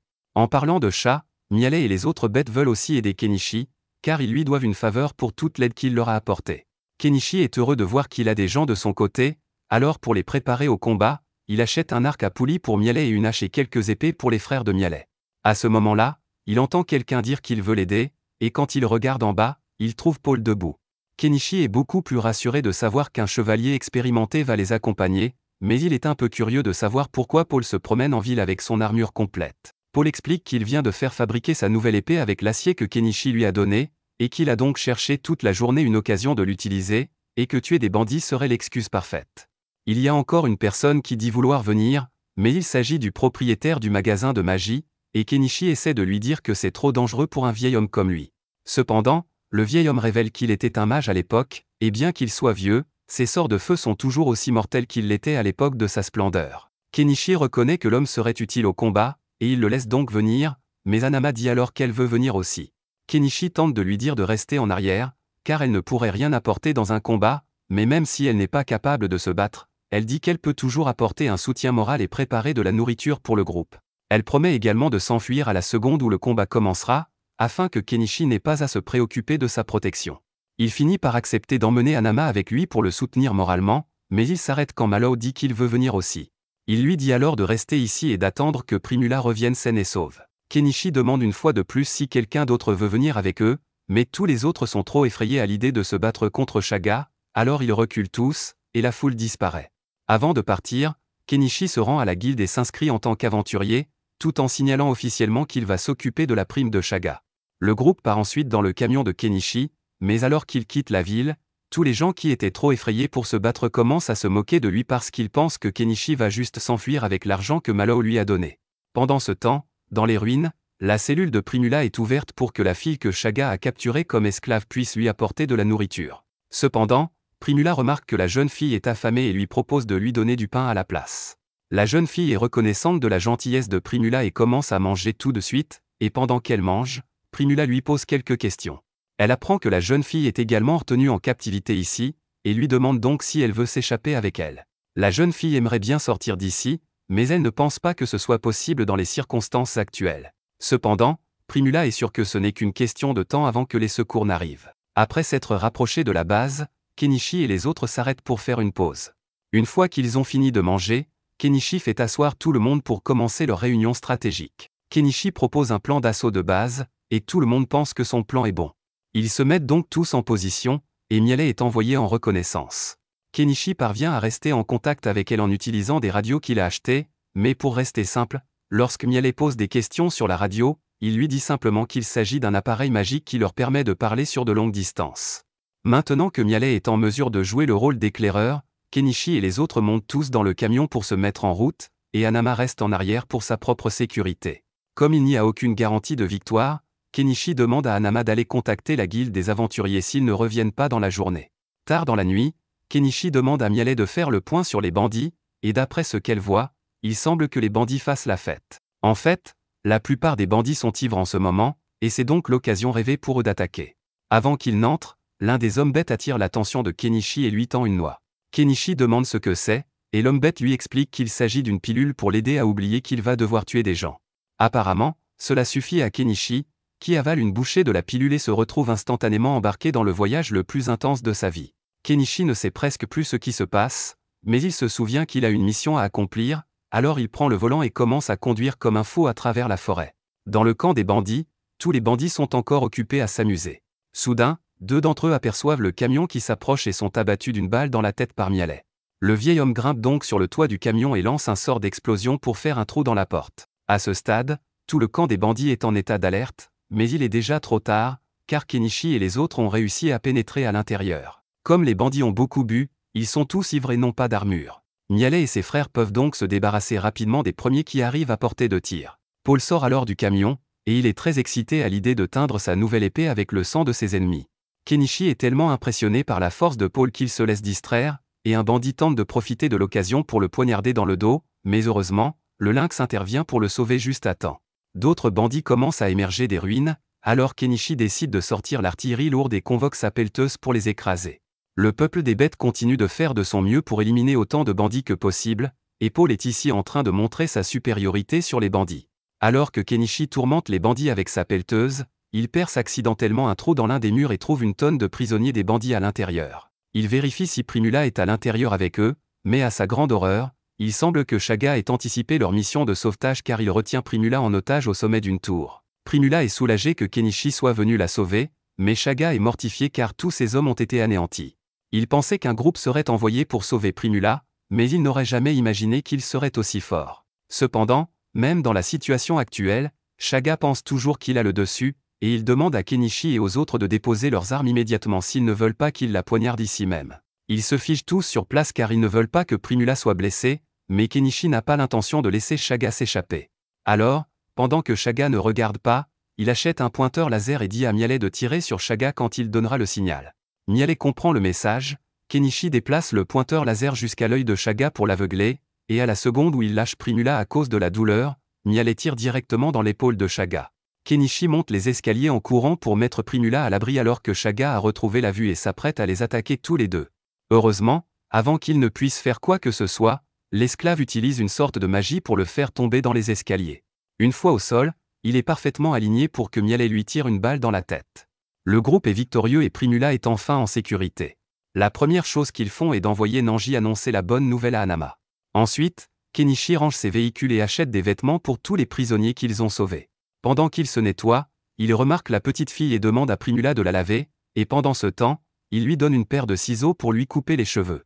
Primula jette un coup d'œil aux ciseaux et demande immédiatement à Kenichi s'il peut lui en vendre d'autres, car ce serait un article très populaire, mais les autres femmes lui rappellent alors qu'elle est nue, et elle recule, embarrassée. Une fois que tout le monde s'est habillé, Kenichi va parler à la petite fille et se présente à elle. Elle lui dit qu'elle s'appelle Anémone et qu'elle a une lettre importante à lui remettre. Il s'agit d'une lettre dénonçant le noble qui finance tous les enlèvements de Shaga, et Paul promet de s'assurer que ce noble sera puni pour ses crimes. L'incident est donc officiellement clos, et il semble qu'ils pourront rentrer en toute sécurité à Dahlia. Mais d'abord, Tout le monde est très fatigué, alors ils s'endorment pour la nuit. Le matin, Kenichi ramène tout le monde en ville, et les habitants attendent avec impatience de voir si Kenichi a finalement réussi. Alors que son camion s'arrête sur la place de la ville, Primula en descend et court se jeter dans les bras de son père, ravi de le revoir. Pendant leur retrouvaille, Malo remarque que la robe que porte Primula est de très bonne qualité. Elle lui dit fièrement que c'est Kenichi qui la lui a offerte, et ils ont tous les deux la même idée. En parlant de Kenichi, Malo réalise qu'il ne l'a pas encore remercié correctement. Il s'approche donc de lui et lui exprime sa profonde gratitude pour avoir ramené Primula. Profitant de l'occasion, Malo demande à Kenichi s'il a réussi à récupérer tous les biens volés par Shaga et son gang. Kenichi lui explique alors qu'il a tout mis dans sa boîte à objets, mais que le butin n'est pas ce à quoi il s'attend. Ce que Kenichi a dans sa boîte, ce sont des têtes coupées. Plus tôt, dans les ruines, avant que Kenichi et les autres ne retournent en ville, les Beast Folk lui avaient dit qu'ils devraient couper les têtes de tous les bandits. Shaga et son équipe sont très connus, et une énorme prime est placée sur leur tête. Pour la réclamer, Kenichi devra présenter la tête de Shaga comme preuve de sa mort. Cependant, toutes ces têtes commenceront bientôt à sentir mauvais, il serait donc bien mieux de les stocker dans sa boîte à objets. C'est certainement l'une des choses les plus dérangeantes que Kenichi ait dû faire, mais il n'a pas le choix. Il commence donc à charger les têtes dans sa boîte. Profitant de l'occasion, il récupère également tout ce que les bandits avaient volé, y compris un sac rempli de 100 pièces d'or et divers objets de valeur. Il ramène aussi toutes les femmes qui étaient prisonnières de Shaga, mais il ne sait pas trop quoi faire d'elles. Avant de revenir à Dahlia, il leur a demandé si elles voulaient qu'il les ramène dans leur village, et certaines ont accepté. Mais pour d'autres, lorsque Shaga les a capturées, il a brûlé leur maison et tué leur famille, elles n'ont donc plus de foyer où retourner. Kenichi comprend leur situation et les invite à revenir avec lui à Dahlia, où elles auront de meilleures chances de recommencer leur vie. Les femmes semblent ravies de cette idée. Kenichi se tourne ensuite vers Anemone et lui demande si elle connaît son village d'origine. Elle lui répond que son village s'appelle Oru, mais qu'il est très loin d'ici à environ 800 km, ce qui rendrait le voyage long et difficile. Cependant, Kenichi est prêt à l'accompagner si elle souhaite rentrer. Mais Anemone n'a aucune intention de retourner dans ce village, car elle y a été vendue comme esclave par les siens. Dans ce cas, Kenichi lui demande si elle aimerait l'accompagner à Dahlia, et Anemone accepte avec enthousiasme. Kenichi passe ensuite un certain temps à conduire les femmes à leurs différentes destinations, et une fois cela fait, il se rend à la guilde avec les autres pour réclamer la prime. La réceptionniste de la guilde est horrifiée en voyant une tête coupée posée devant elle, mais il y en a 50 autres, alors Kenichi commence à les sortir de son stockage. Le personnel de la guilde a beaucoup de travail à faire, car ils doivent inspecter chaque tête. Pendant ce temps, Kenichi se met à l'écart pour se reposer. Le magicien s'approche de lui et lui dit qu'avec sa magie d'invocation étrange et sa boîte à objets incroyablement grande, si les nobles venaient à découvrir son existence, sa vie deviendrait très compliquée. Mais cela ne fait que renforcer la détermination de Kenichi à rester discret. En parlant de nobles, Paul s'approche de Kenichi et lui dit qu'il va rencontrer le seigneur local, Aspius, pour l'informer des nobles corrompus qui soutenaient secrètement les opérations criminelles de Shaga. Plus tard dans la soirée, la guilde termine enfin le calcul de la récompense. Elle s'élève à 861 pièces d'or au total, et Kenichi propose de la partager équitablement entre tous. Cependant, Hanama lui dit qu'elle ne mérite pas de part, car elle n'a rien fait pendant la mission, sa vie n'a jamais été en danger, et elle ne pense pas qu'il serait juste qu'elle reçoive une récompense. Cependant, elle espère que Kenichi pourrait lui faire une petite faveur. Elle souhaite s'occuper d'Anemone comme si c'était sa propre fille, car celle-ci lui rappelle sa propre enfant. Kenichi n'a aucune objection à sa demande, car il est sûr qu'Hanama prendra bien soin d'Anemone. Il la laisse donc s'en occuper et part en ville. Je suis sûr qu'Hanama avait de bonnes intentions en proposant de s'occuper d'Anemone, mais littéralement quelques minutes plus tard, elle perd l'enfant. Pendant ce temps, Kenichi se rend à l'auberge d'Azalea pour y passer la nuit, car il est trop tard pour retourner dans la forêt. Il donne à manger au lynx et le remercie de l'avoir protégé pendant leur mission. Il entre ensuite dans l'auberge, et dès qu'Azalea l'aperçoit, elle est ravie, car cela fait longtemps qu'elle ne l'a pas vu. Azalea a entendu une rumeur selon laquelle Kenichi aurait abattu une tonne de bandits, alors elle lui demande si c'est vrai, mais Kenichi le nie, car il ne veut pas attirer trop l'attention sur lui. Elle lui demande ensuite s'il se souvient de la promesse qu'il lui avait faite de devenir son amant une fois que ses affaires seraient florissantes, mais Kenichi répond qu'il n'a jamais fait une telle promesse. Plus important encore, il veut savoir si elle a une chambre disponible pour lui, et elle lui dit que sa chambre habituelle est toujours libre. Kenichi monte à l'étage et s'endort, épuisé. Mais plus tard dans la nuit, une certaine personne se glisse dans sa chambre, et il la sent sous les couvertures. Il sait déjà ce qu'Azalea veut, mais il lui dit qu'il est bien trop fatigué pour ce genre d'activité. Malgré cela, Azalea insiste, car elle ne voit pas Kenichi souvent. Elle monte sur lui, et ils sont sur le point de commencer, quand il remarque qu'un enfant les observe. Cela tue complètement l'ambiance, et finalement, Azalea retourne dans sa chambre, tandis qu'Anemone passe la nuit dans la chambre de Kenichi. Kenichi pense qu'Anama doit être très inquiète pour Anemone, alors il se rend à son magasin pour voir si elle est là, mais il ne la trouve pas. Il décide donc de terminer ses courses pour la journée. Il a encore beaucoup de butin provenant du camp de Shaga, alors il se rend d'abord au magasin d'armes pour vendre les épées et les boucliers qu'il a récupérés. Ensuite, il vend le reste des objets de valeur à l'entreprise de Malo pour 35 pièces d'or et apporte les meubles au magasin du vieil homme pour 22 pièces d'or. Comme le butin doit être partagé équitablement, chacun reçoit 12 pièces d'or. Maintenant que tout est réglé, Kenichi pense qu'il est enfin temps de rentrer chez lui. Une fois arrivé, Anemone est émerveillée par la beauté de la maison, mais à sa grande surprise, elle trouve Anama qui l'attend à l'intérieur. Anama était folle d'inquiétude pour Anemone, mais elle pensait que Kenichi la retrouverait et la ramènerait chez lui, alors elle l'a attendu là. Cependant, Anemone dit qu'elle veut vivre avec Kenichi plutôt qu'avec Anama. Anama ne comprend pas pourquoi elle veut soudainement rester avec Kenichi, alors elle essaie de la convaincre qu'il serait mieux de vivre avec elle, mais Anemone a déjà pris sa décision. Anama ne veut pas la forcer, alors elle lui dit simplement qu'elle est toujours la bienvenue pour lui rendre visite quand elle le souhaite. Anama retourne ensuite en ville, et Kenichi rentre chez lui avec Anemone. En chemin, Kenichi demande à Anemone pourquoi elle veut vivre avec lui, mais il n'y a pas de raison philosophique profonde. Kenichi cuisine simplement très bien, et elle l'apprécie pour ça. Ensuite, les deux prennent un bain ensemble et vont se coucher. Cette nouvelle situation va demander un temps d'adaptation, mais après tout, il ne serait pas étrange qu'il ait une fille de l'âge d'Anemone. Kenichi finit par s'endormir, mais pendant qu'il repose, plusieurs hommes encapuchonnés commencent à observer sa maison. Heureusement, ces individus suspects ne font rien pour l'instant, et la vie continue normalement pour Kenichi. 2 semaines passent, et grâce à la contribution de Paul dans la bataille contre Shaga, il a reçu le titre de baron, ainsi qu'un domaine. La rumeur dit qu'il est actuellement à la recherche d'une épouse. Par ailleurs, Kenichi avait montré à Malo et Primula un dessin de bicyclette il y a quelque temps, mais ils avaient éclaté de rire, trouvant l'idée trop stupide pour être rentable. Cependant, ils ont ensuite réalisé à quel point les bicyclettes étaient utiles.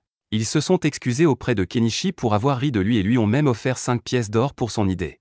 Aujourd'hui, les bicyclettes sont assez répandues dans le pays, et Kenichi est content que son idée ait eu un tel impact. Cependant, il se sent toujours un peu mal à l'aise, car il a l'impression d'être surveillé. Il ignore cette sensation pour l'instant et se rend à la guilde pour recevoir le paiement final de la récompense. Une fois qu'il a l'argent, il le partage équitablement. Même si Anama avait dit qu'elle ne voulait pas de part, il lui donne quand même un peu d'argent.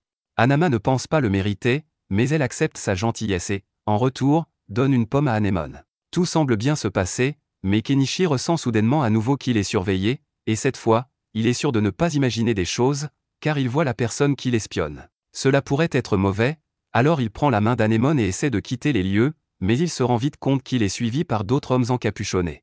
Il est coincé, et sa seule option est de s'enfuir dans une ruelle pour essayer de s'échapper. Cependant, au bout de la ruelle, il se retrouve bloqué par un carrosse.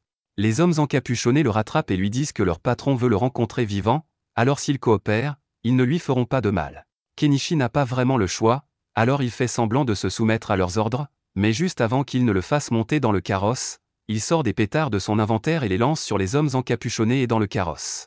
Cela crée suffisamment de distraction pour qu'il et Anemone se glissent sous le carrosse.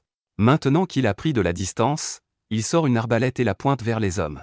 Il les menace de tirer s'ils ne le laissent pas tranquille, et comme les ravisseurs n'ont pas d'armes à longue portée, ils sont obligés de fuir. Kenichi est soulagé d'avoir réussi à s'échapper, et quelques instants plus tard, Malo arrive dans son carrosse, ayant entendu le tumulte. Il propose à Kenichi et Anemone de les emmener, et pendant le trajet, Kenichi lui raconte tout ce qui s'est passé. Il pense que cela doit être l'œuvre d'un noble faisant partie de la faction anti-monarchie, et il suggère à Kenichi d'aller rencontrer le seigneur local, Aspius, pour obtenir une protection. Kenichi est d'accord que c'est peut-être une bonne idée, mais il ne veut pas prendre le risque, car Aspius pourrait lui demander de payer des impôts, et il déteste les impôts. Il décide donc qu'il serait peut-être mieux de quitter cette ville complètement. Après être rentré chez lui, Malo parle à Primula de la décision de Kenichi de quitter la ville, et Primula est contrarié, car ils n'ont même pas eu l'occasion de le remercier correctement pour tout ce qu'il a fait pour eux. Les bicyclettes sont devenues un article si populaire que le seigneur local leur a accordé un nom de famille en leur honneur, et ils doivent une grande dette à Kenichi. Ils ne peuvent donc pas le laisser partir avant d'avoir remboursé cette dette. C'est pourquoi Primula décide qu'elle partira avec lui et passera autant de temps que possible avec Kenichi. Elle avait déjà essayé de gagner son affection une fois, et il l'avait rejetée, mais quand elle a été kidnappée, Kenichi n'a pas hésité à risquer sa vie pour la sauver. Alors, Primula est sûr qu'il tient profondément à elle, et si c'est le cas, il attendra sûrement de la voir avant de quitter la ville. Eh bien, Il semble que Kenichi ne tenait pas autant à elle qu'elle le pensait, car il est parti, emportant toute sa maison avec lui. Pendant ce temps, Kenichi roule sur sa nouvelle moto, et je suppose qu'il doit être confiant dans ses compétences de conducteur, car il a acheté un casque pour Anemone, mais pas pour lui-même. En roulant, il tombe sur un visage familier, alors il s'arrête à côté de Fuyou et le salue.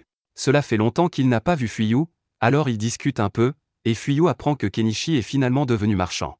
Il découvre également que Kenichi est à l'origine de l'invention de la bicyclette, qu'il a maintenant une fille, et qu'il voyage actuellement, mais il est curieux de savoir où ils se rendent. Kenichi explique que lui et sa nouvelle famille partent en voyage, bien qu'ils ne sachent pas exactement où ils vont. Fuyou leur souhaite bonne chance pour leur voyage, alors Kenichi et les autres remontent sur la moto et continuent leur route. Kenichi et Anemone voyagent depuis longtemps maintenant, et ils se trouvent à environ 100 km de Dahlia, mais seulement à 6 km de la prochaine ville, Astrantia. Entre-temps, Kenichi a campé avec Anemone et préparé toutes sortes de plats délicieux, ce qui se rapproche beaucoup du style de vie paisible qu'il a toujours souhaité. Cependant, comme Anemone est avec lui, il souhaite trouver un endroit où s'installer rapidement pour son bien-être. Pour l'aider à localiser la prochaine ville, Kenichi achète un drone et le fait voler pour explorer les environs. Il découvre que la rivière mène à un lac, et Astrantia doit se trouver de l'autre côté. Il décide donc de suivre le courant avec Anemone et le lynx. Ils arrivent finalement à un endroit offrant une vue magnifique sur le lac. Kenichi laisse Anemone et le lynx jouer dans l'eau un moment, et comme l'endroit lui plaît beaucoup, il décide d'y construire sa nouvelle maison. Après avoir défriché la végétation, Kenichi sort sa maison de sa boîte à objets. En installant les choses, il réalise qu'il n'a jamais donné de nom au lynx. Après quelques minutes de réflexion, il lui donne le nom de Vel. Ce soir-là, il commence à donner des leçons de lecture et d'écriture à Anemone. Elle est intelligente et comprend rapidement, mais elle a du mal avec les mathématiques. Pendant qu'Anemone se creuse la tête pour résoudre les problèmes, Kenichi consulte la vitrine de son magasin pour voir s'il peut obtenir du diesel à bas prix. Jusqu'à présent, il utilisait du kérosène et des additifs pour fabriquer son propre diesel, mais il se souvient avoir vu une émission expliquant qu'on peut produire du biodiesel à partir d'huile de cuisson. Ne comprenant pas bien le processus, il décide d'acheter quelques livres sur le sujet. Pendant qu'il lit, Anemone termine ses devoirs et demande à Kenichi si elle peut lire avec lui. Kenichi lui explique qu'elle ne comprendra pas car le livre est écrit dans la langue de son pays d'origine, mais Anemone insiste pour apprendre cette langue. Kenichi achète donc un livre pour enfants à Anemone, qui se met immédiatement à l'étudier. Ensuite, Kenichi commence à installer un camouflage pour sa maison afin qu'elle ne se démarque pas trop. Alors qu'il s'active, il entend un bruissement dans les buissons. Méfiant, car cela pourrait signifier la présence d'un monstre, il arme son arbalète et se prépare à attaquer. À sa surprise, la source du bruit est Mialet.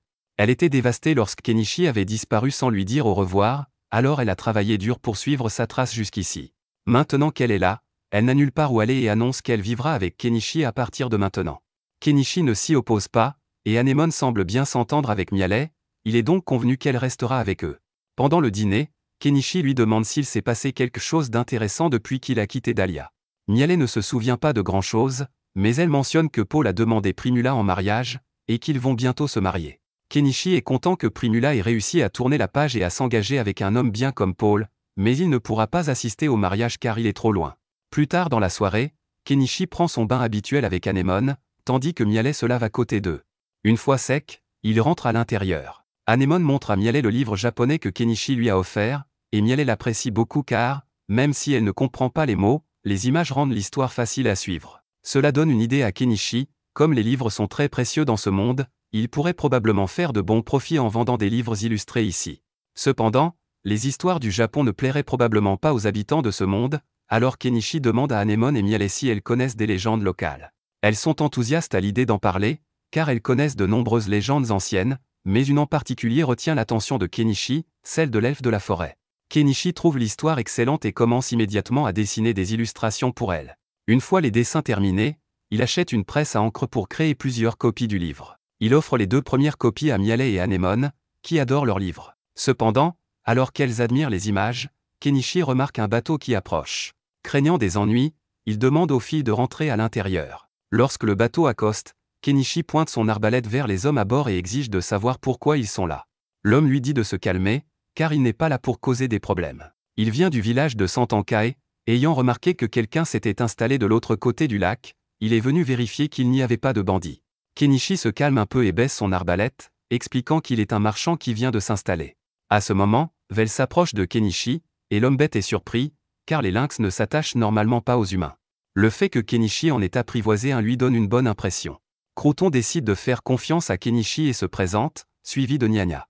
Kenichi leur fait visiter sa maison pour prouver qu'il ne fait rien de dangereux, et tout semble normal. Croton s'excuse pour l'intrusion et se prépare à partir, mais avant de partir, il remarque les livres que Kenichi a créés sur la table et lui demande s'il peut en acheter un pour sa fille, et Kenichi accepte. Une fois Croton et Nyanya partis, Kenichi et les filles déjeunent ensemble. Ensuite, Anemone passe du temps à lire dans la maison tandis que Kenichi part dans la forêt à la recherche de plantes médicinales. Nyale le rejoint, et comme Anemone est occupée, elle espère passer un moment seule avec Kenichi. Kenichi ne peut pas refuser, et des choses se passent entre eux. Plus tard, Kenichi se lance dans son dernier projet, et on pourrait presque l'appeler Walter tellement il cuisine avec passion. Malheureusement, sa combinaison de protection le fait beaucoup transpirer, alors il doit faire une pause et se baigner dans la rivière. De retour au travail, on découvre que Kenichi essaie de synthétiser du biodiesel à partir d'huile de cuisson. Bien que ce soit très dangereux, s'il réussit, il pourra produire du diesel sans dépenser une fortune. Vient ensuite la phase risquée, tester le carburant. Il le pompe dans le générateur, et heureusement, il n'explose pas. L'expérience de Kenichi est un succès. Leur prochaine étape est de visiter la ville d'Astrantia. Kenichi part donc avec Miale et Anemone. Leur premier arrêt en entrant dans la ville est la guilde des aventuriers, car Kenichi doit s'y inscrire. Il se dirige vers le bureau de la réceptionniste, mais Kenichi est distrait par deux choses qu'il ne peut s'empêcher de remarquer. Sortant de sa rêverie, Kenichi explique à la réceptionniste qu'il souhaite s'inscrire à la guilde des aventuriers et à la guilde des marchands de la ville. Miale s'inscrit également comme aventurière. La réceptionniste prend leurs identifiants et part les enregistrer, mais à son retour, elle est un peu perturbée car elle vient de voir le dossier de Kenichi et réalise qu'il est celui qui a vaincu Shaga. Kenichi lui demande de ne pas crier, car il préfère rester discret. La réceptionniste comprend rapidement et lui confirme que son inscription est terminée. Après avoir quitté la guilde, il s'assoit sur la place de la ville pour manger. Cependant, comme les épices de ce pays sont contrôlées par le syndicat des épices, la nourriture est fade et peu appétissante. Anemone et Miale n'apprécient clairement pas leur repas, alors Kenichi leur donne un peu de son mélange d'épices pour rehausser le goût. C'est alors qu'il remarque quelques voyous aux cheveux style Jojo qui rôdent, visiblement avec de mauvaises intentions, mais Kenichi décide de ne pas s'en mêler. En même temps, il voit Croton et une petite fille entrer dans une ruelle, et il se passe clairement quelque chose, mais encore une fois, ce n'est pas son problème. Il continue sa visite et tombe sur une vieille boutique de magie qui semble intéressante. Il entre et trouve une vieille dame qui tient la boutique. En regardant autour de lui, il remarque un dispositif magique en vitrine et demande à quoi il sert. La vieille dame est ravie de lui faire une démonstration, elle verse de l'eau dans un compartiment et du vin dans l'autre, et le dispositif sépare l'eau du vin. Kenichi réalise immédiatement qu'il pourrait utiliser cet appareil pour produire son diesel sans risquer sa santé à cause des vapeurs chimiques. Il annonce à la vieille dame qu'il souhaite acheter le dispositif, ce qui la surprend, car personne n'achète jamais rien ici, mais Kenichi est un client payant, alors elle accepte. Anemone a également trouvé quelque chose qui lui plaît, un livre qu'elle montre à Kenichi. La vieille dame explique que c'est un grimoire, et Kenichi décide de l'acheter aussi, même s'il n'est pas sûr de pouvoir l'utiliser, car il faut un certain niveau de puissance magique pour pratiquer la magie. Après l'achat, Kenichi veut commencer à lire le grimoire avec Anemone, mais la vieille dame les arrête, car les grimoires doivent être enregistrés avant de pouvoir être emportés.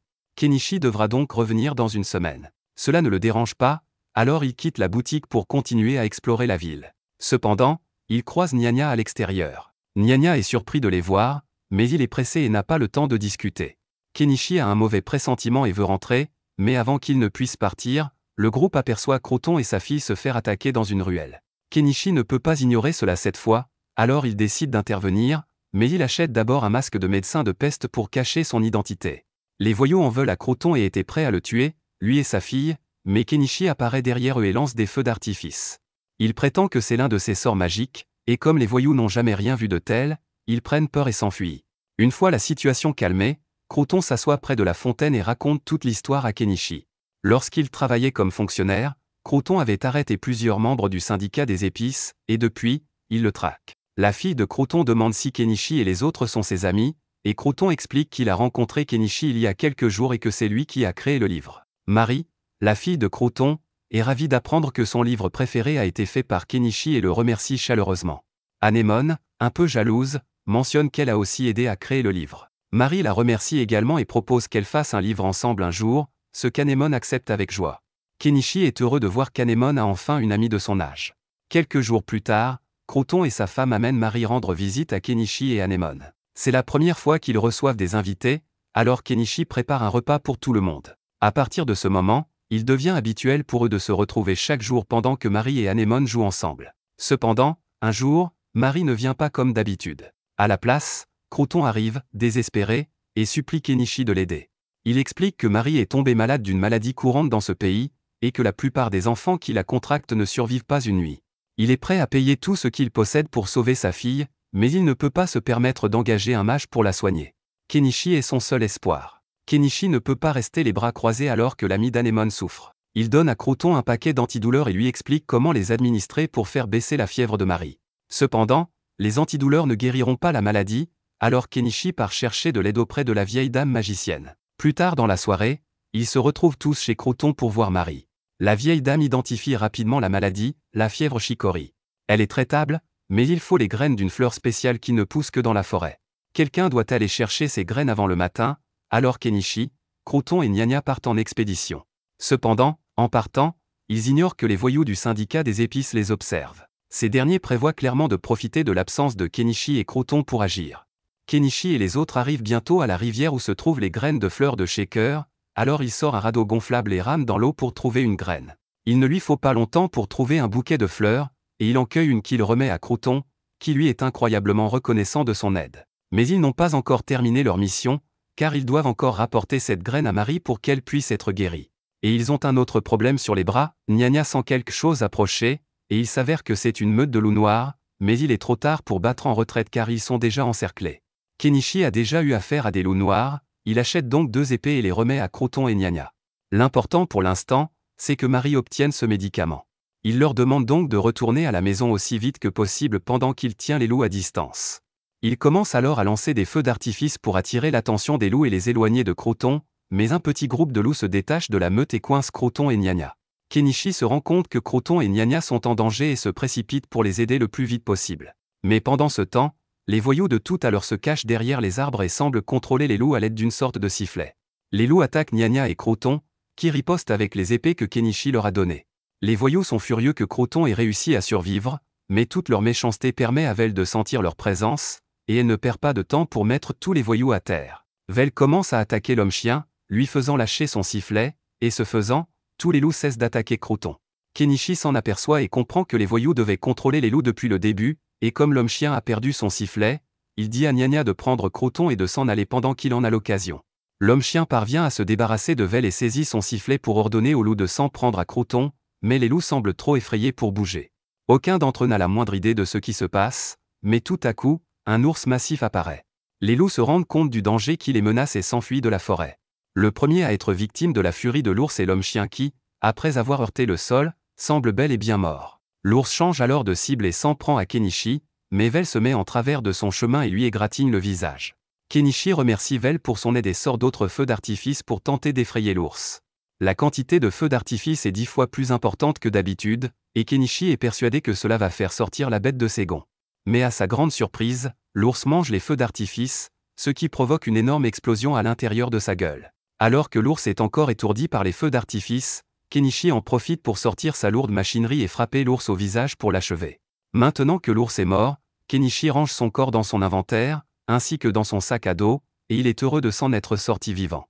Mais il doit encore réfléchir à ce qu'il va faire de l'homme-chien inconscient. Un peu plus tard, Kenichi retourne chez Croûton pour voir si Marie va mieux, et grâce aux médicaments qu'il a obtenus, elle va se rétablir complètement, et Croûton et sa femme sont profondément reconnaissants envers Kenichi. Kenichi n'est pas du genre à sauver les autres, mais il doit admettre qu'en aidant ici, il s'est senti bien dans sa peau. À ce moment-là, il se souvient qu'il a quelque chose d'important à dire à Croûton, alors il demande à lui parler en privé pendant 1 minute. Ils sortent tous les deux et Kenichi raconte à Croûton qu'il a réussi à conclure un accord avec l'homme-chien dans les bois. Il a bandé l'homme-chien pour qu'il ne meure pas de ses blessures, et en échange, il lui a fait promettre de ne plus jamais faire de mal à Croûton ou à sa famille. L'homme-chien a accepté les conditions, mais il n'a aucun contrôle sur ce que font les autres voyous, car beaucoup d'entre eux en veulent beaucoup à Croûton, et ils continueront certainement à s'en prendre à lui, même si la situation pourrait être différente si Croûton quittait la ville. Kenichi dit à Croûton que ce serait une bonne idée de quitter cette ville, car cela garantirait que personne ne s'en prenne plus à lui ou à sa famille. Croûton admet que partir serait la meilleure solution, mais il n'a littéralement nulle part où aller, et il ne peut pas aller à Dahlia puisque le syndicat des épices y opère également. Kenichi réfléchit un instant et trouve une bonne solution au dilemme de Croûton. Kenichi connaît un chevalier nommé Paul qui vient de devenir baron et qui, à ce titre, recrute actuellement des gens pour vivre sur ses terres. Si Kenichi écrit une lettre à Paul pour lui dire à quel point Croton est génial, il sera sûr de laisser Croton s'installer chez lui. Le lendemain, Kenichi rentre enfin à la maison et raconte aux autres ce qui s'est passé pendant son absence, mais Miele est contrarié parce qu'il est parti pour une si grande aventure sans lui en parler. Kenichi dit qu'il n'a pas eu le temps de venir chercher Miele, et qu'il avait besoin de quelqu'un pour s'occuper d'Anemone pendant son absence, donc Miele n'aurait pas pu l'accompagner. Quelques jours plus tard, Croton et sa famille décident finalement de déménager pour leur sécurité. Croton se rend donc d'abord sur le territoire de Paul pour tout mettre en place, tandis que Marie et sa mère attendent derrière, car Marie ne s'est pas encore complètement rétablie.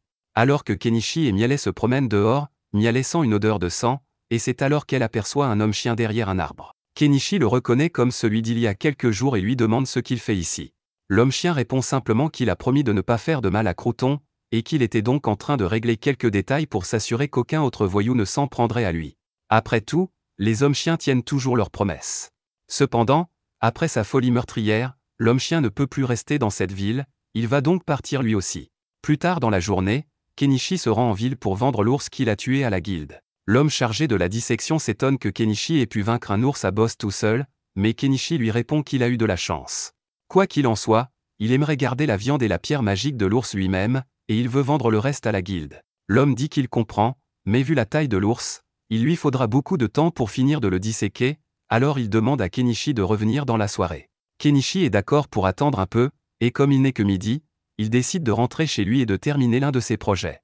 Mais alors qu'il passe devant un magasin, il y a un visage familier à l'intérieur, et il semble qu'elle cherche quelqu'un d'important pour elle. De retour chez Kenichi, il décide enfin d'utiliser l'artefact qu'il a acheté pour fabriquer son biodiesel. Après de nombreuses opérations chimiques qui feraient probablement exploser votre maison, Kenichi est enfin en mesure de créer ce qu'il pense être du diesel pur pour ses moteurs. La seule façon de savoir si cela a fonctionné est de le tester dans son générateur. Lorsqu'il l'allume, le générateur n'explose pas, ce qui signifie que l'expérience a été un succès. Grâce à cette méthode, il a pu fabriquer 1 litre de diesel pour seulement 300 yens, contre les 3000 yens par litre qu'il dépensait auparavant.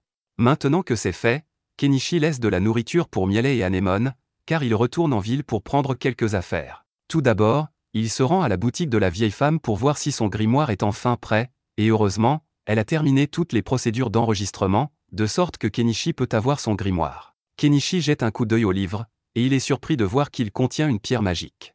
La femme lui explique que l'incantation enregistrée dans le grimoire est liée à cette pierre magique, et que sans elle, le sort ne s'activera pas. Kenichi ne comprend pas vraiment ce qu'elle veut dire, mais il a l'intention de comprendre cette histoire de magie plus tard. Il se rend ensuite à la guilde des aventuriers pour récupérer ses objets, et quand il arrive, tout est déjà emballé et prêt à partir, alors il le met dans sa réserve. Il se rend ensuite à la réception pour se faire payer les pièces qu'il a vendues à la guilde, mais Kenichi a du mal à se concentrer sur l'argent avec ses 2 melons qui pendent devant lui. Il finit par se ressaisir et récupère son argent avant de quitter la guilde, mais alors qu'il marche dans la rue, il a l'étrange impression que quelqu'un l'observe. Il s'avère que le sentiment de Kenichi était juste car il était observé par quelqu'un, et il s'avère que c'est Primula. Il est choqué de la voir et lui demande ce qu'elle fait ici, mais Primula lui demande comment il a pu être aussi cruel que de partir sans elle. Kenichi tente d'expliquer que la seule raison pour laquelle il a quitté Dahlia était que les nobles essayaient de le capturer, mais Primula pense toujours que Kenichi aurait dû au moins lui dire au revoir. Kenichi se rend compte que cet accès de colère fait beaucoup de bruit et demande à Primula s'ils peuvent continuer cette discussion dans un endroit plus privé. Primula l'emmène à l'hôtel où elle séjourne et recommence à crier après Kenichi pour être parti sans lui donner une chance de le remercier pour tout ce qu'il a fait pour elle. Kenichi ne pense pas avoir fait grand-chose, mais Primula lui rappelle qu'il lui a sauvé la vie et qu'elle a donc une énorme dette envers lui. Kenichi commence à se sentir un peu mal à l'aise, alors il change de sujet et mentionne qu'il a entendu des rumeurs sur le mariage de Primula avec Paul. Cependant, bien qu'il y ait eu des discussions à ce sujet, Primula a finalement refusé les fiançailles, mais ce n'est pas le sujet. Primula dit qu'elle ne rentrera pas chez elle à moins que Kenichi n'accepte de l'accompagner, mais Kenichi n'a pas l'intention de partir, alors Primula dit qu'elle restera ici avec lui.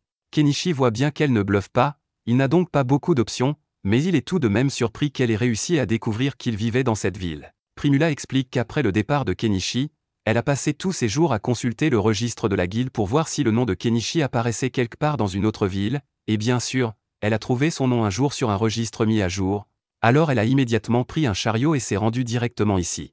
Maintenant qu'elle l'a retrouvé, elle va droit au but et lui demande de lui donner les coups les plus sournois que l'on connaisse ce soir. Kenichi est surpris, mais il voit à quel point Primula est sérieuse, alors il accepte, et tous deux se rendent dans sa chambre. Dès qu'ils arrivent dans la chambre, Primula commence à enlever tous ses vêtements parce qu'elle ne peut pas attendre plus longtemps, et vous savez ce qui s'est passé à partir de là. Le lendemain matin, Kenichi revient chez lui avec Primula, et au début, Anemone et Mialet sont très excités de le voir, mais cette excitation s'estompe rapidement lorsqu'elle voit Primula. Primula est contrariée parce qu'elle pense que Kenichi l'a laissé derrière lui et a choisi d'emmener Mialet avec lui. Kenichi lui explique qu'il n'a pas choisi d'emmener Mialet, Mialet l'a retrouvée toute seule. La seule personne qu'il a choisi d'emmener avec lui est Anemone, mais Primula va-t-elle vraiment se laisser aller à être jalouse d'un enfant? Kenichi a raison, Primula se calme pour l'instant, et Anemone fait promettre à Kenichi qu'il ne ramènera pas d'autres femmes. Primula s'énerve à nouveau car elle pense que Kenichi a ramené des femmes à la maison. Plus tard dans la nuit, Kenichi se prépare à prendre un bain, mais au moment d'y entrer, toutes les filles disent qu'elles veulent entrer avec lui. Il ne veut pas avoir à gérer cela et décide d'acheter un deuxième baril pour qu'il y ait 2 bains. Une fois que tout le monde a pris son bain, Kenichi installe un sèche-cheveux, et une fois que tout le monde est sec, il s'assoit à la table pour essayer le grimoire. Il lit les incantations pour un sort de boule de feu, mais lorsqu'il termine le sort, ses craintes se confirment car rien ne se passe. Cela signifie qu'il n'a aucun pouvoir magique et qu'il vient de gaspiller une tonne d'argent pour un livre qu'il ne peut pas utiliser. Il commence à réfléchir à un moyen de vendre le grimoire pour récupérer un peu d'argent, mais pendant qu'il est distrait, Anemone le prend et commence à le lire. Mais cette fois, il se passe vraiment quelque chose. Il semble qu'Anemone possède un certain pouvoir magique, car elle a réussi à lancer la boule de feu à la perfection dès le premier essai. Dommage qu'il soit dans une cabane en rondin. Kenichi panique et achète immédiatement plusieurs extincteurs pour éteindre le feu. Une fois cela fait, il va vérifier l'état d'Anemone. Elle commence à s'excuser pour avoir causé tant de problèmes, mais Kenichi ne s'inquiète pas pour sa cabane carbonisée. Il est bien plus émerveillé par le fait qu'Anemone ait pu utiliser de la magie. Soudain, Anemone s'évanouit, ce qui inquiète tout le monde. Il la porte jusqu'au lit et, heureusement, le lendemain matin, sa fièvre commence à baisser. Kenichi lui donne une boîte de pêche pour faire remonter son taux de sucre dans le sang. Les autres mangent aussi des pêches, et Primula est surprise par la quantité de sucre qu'elles contiennent, car les nobles ont un monopole total sur le sucre dans le pays. Anemone se rétablit après un peu de repos au lit. Quelques jours plus tard, lorsque Marie est enfin complètement remise de la fièvre de la chicorée, Kenichi l'invitait à un barbecue. Il a encore beaucoup de viande de sanglier sous la main et pense que c'est une bonne façon de s'en débarrasser. Partager une chasse avec des amis proches est exactement le genre d'activité paisible qu'il espérait. Kenichi est fier que ses talents culinaires soient appréciés, alors il décide d'épater tout le monde avec une nouvelle recette de curry d'ours qu'il a inventée. Lorsqu'ils goûtent la soupe, ils sont stupéfaits car la viande d'ours est généralement dure et malodorante, mais ce plat la rend incroyablement savoureuse. Au fil de la journée, Marie et Anemone jouent ensemble, et Kenichi les aide à créer leur propre livre d'images. C'est la première fois que Primula voit ces livres, alors elle interroge Kenichi à leur sujet.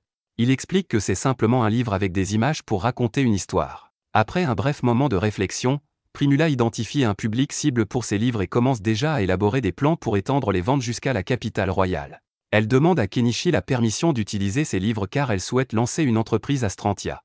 Kenichi accepte de lui donner quelques livres, mais il lui demande ce qu'elle compte vendre d'autres. Primula a déjà réfléchi à cela et lui dit qu'elle peut vendre les pêches en conserve de Kenichi et le ragoût d'ours qu'il a préparé.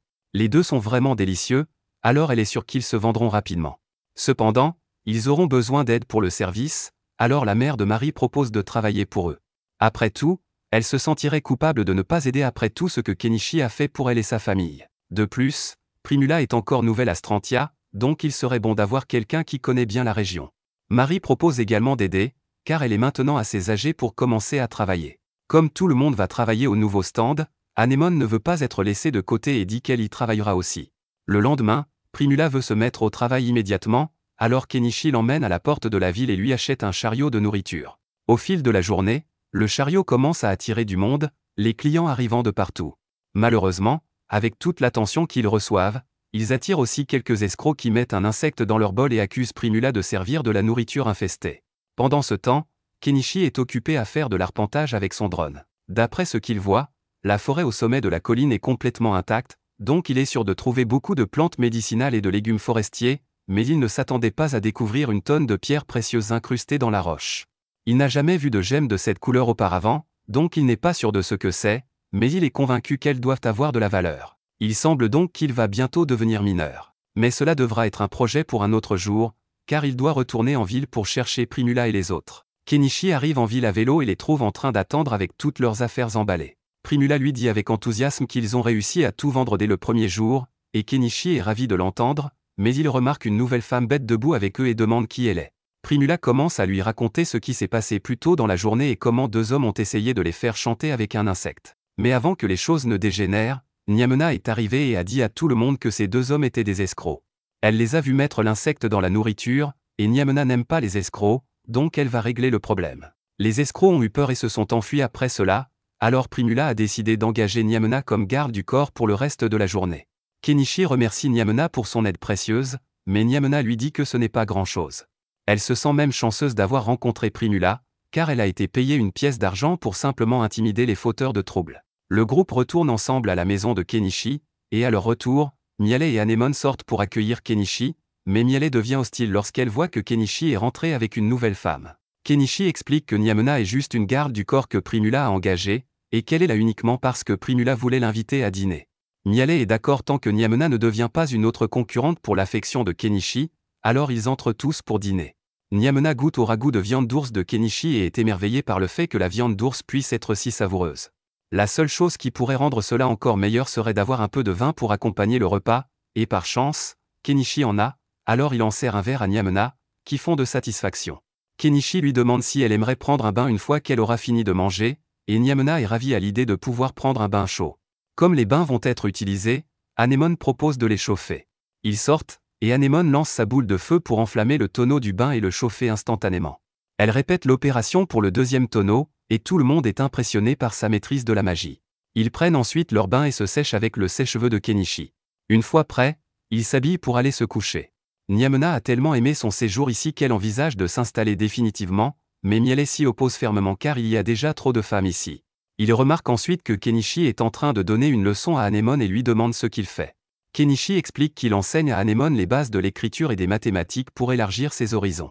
Il est assez difficile de gagner sa vie dans ce monde sans éducation, donc Kenichi veut qu'Anemone apprenne autant que possible tant qu'elle le peut. Il lui demande si elle serait prête à accompagner Primula et les autres la prochaine fois qu'ils iront en ville avec le chariot de nourriture pour en apprendre davantage sur le commerce, mais elle dit qu'elle préfère apprendre plus de magie pour rester avec Kenichi. Le lendemain, Primula et les autres retournent en ville pour continuer leur commerce de chariot de nourriture, et c'est tout aussi populaire que la veille. Avec Nyamena comme garde du corps, ils n'ont pas à s'inquiéter des fauteurs de troubles chroniquement au chômage.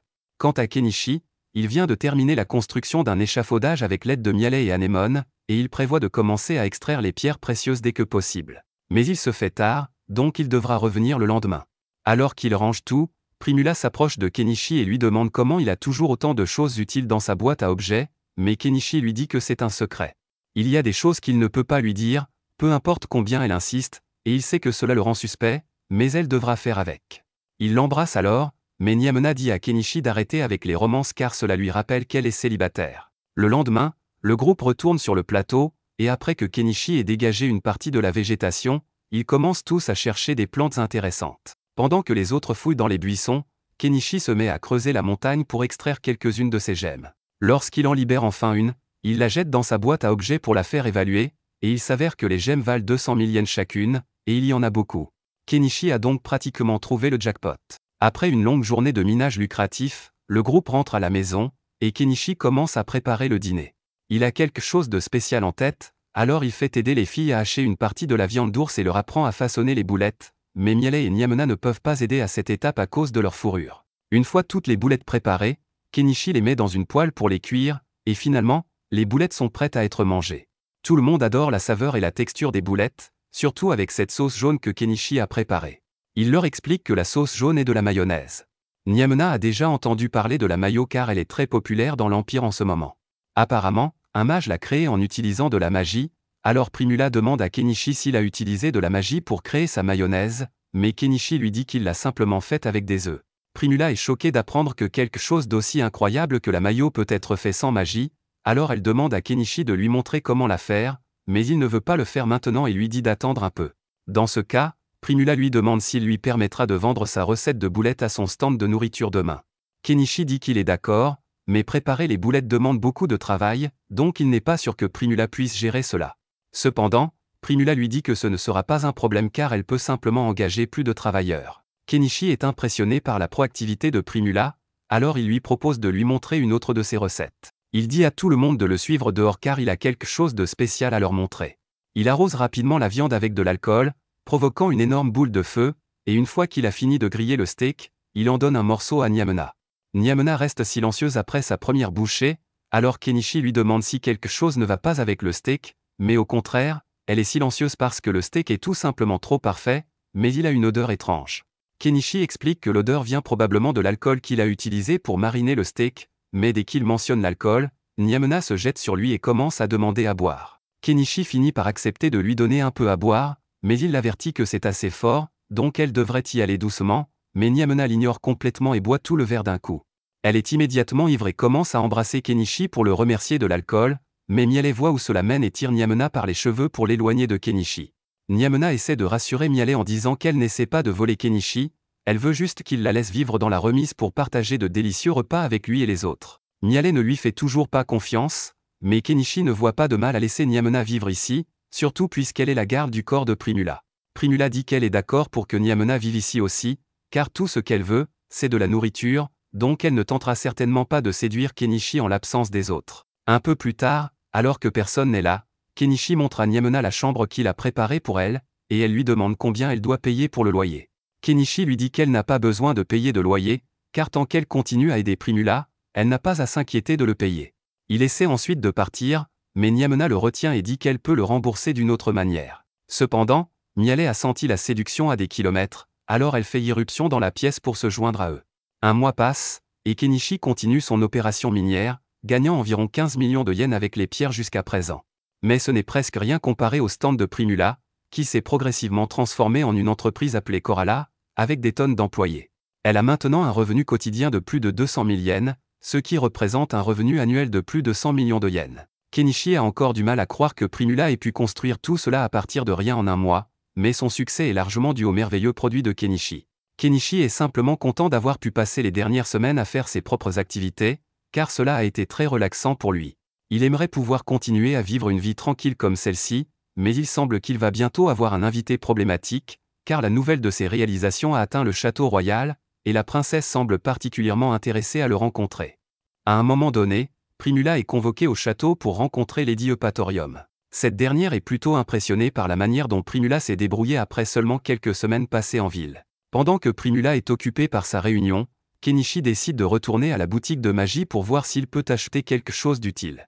Là-bas, il repère un grimoire de magie explosive et se souvient de la manière dont le vieil homme l'avait utilisé lors de leur combat contre Shaga. Il propose immédiatement de l'acheter.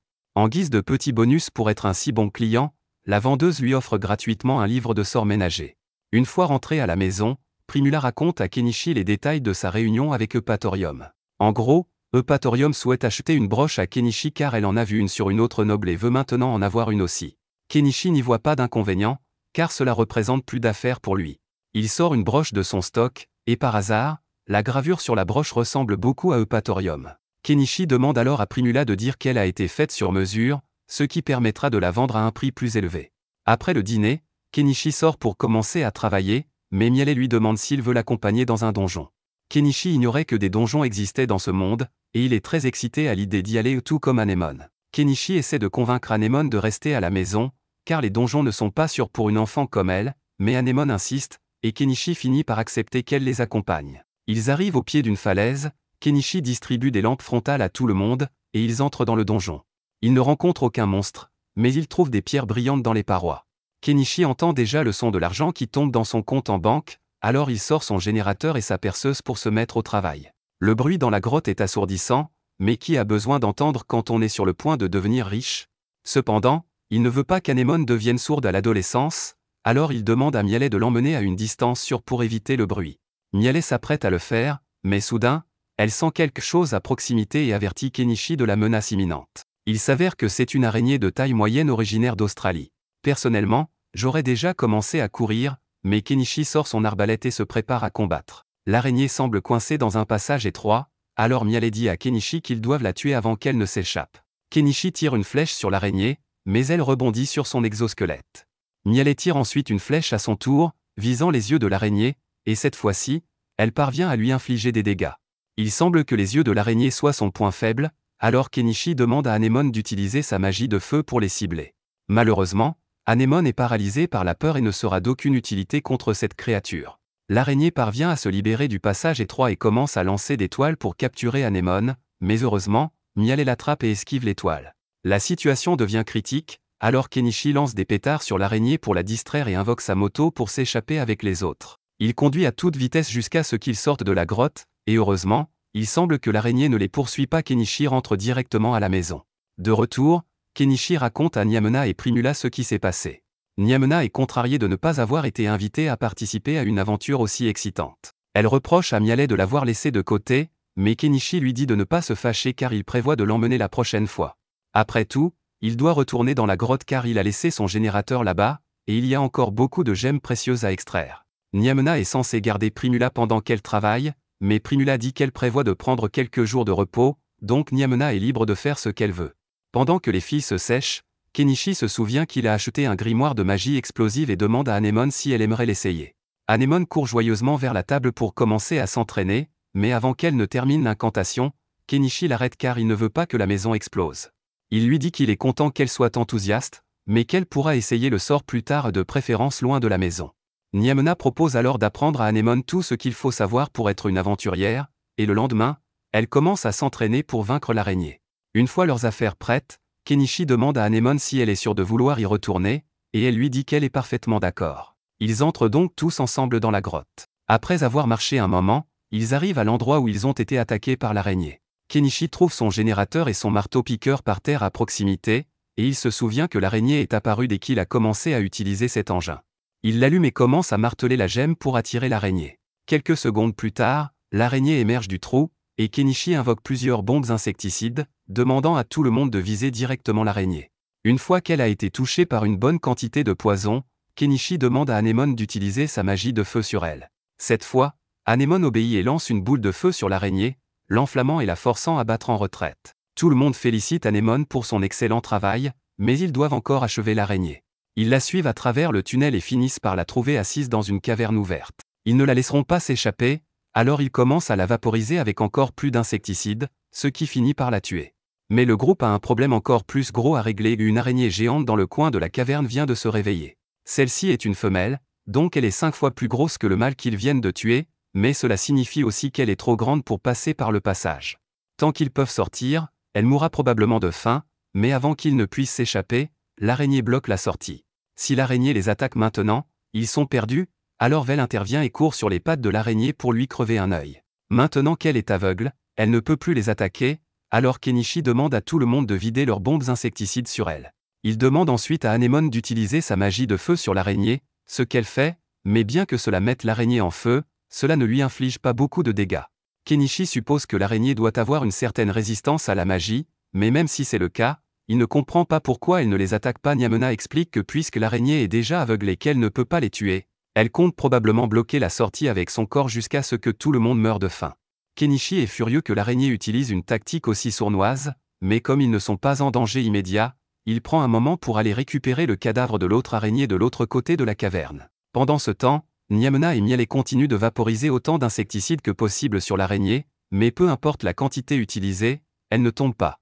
Ils sont à court d'options, alors Kenichi décide de prendre des mesures drastiques et achète une pièce de machinerie lourde, une pelleteuse. Nyamuna est choquée par ce qu'elle voit et demande ce que c'est, alors Anemone explique que Kenichi peut invoquer ses engins pour l'aider à combattre. Alors que Kenichi monte dans la cabine de la pelleteuse, Anemone lui dit qu'elle veut monter avec lui, et elle n'accepte pas de refus. Kenichi accepte qu'elle l'accompagne, juste cette fois.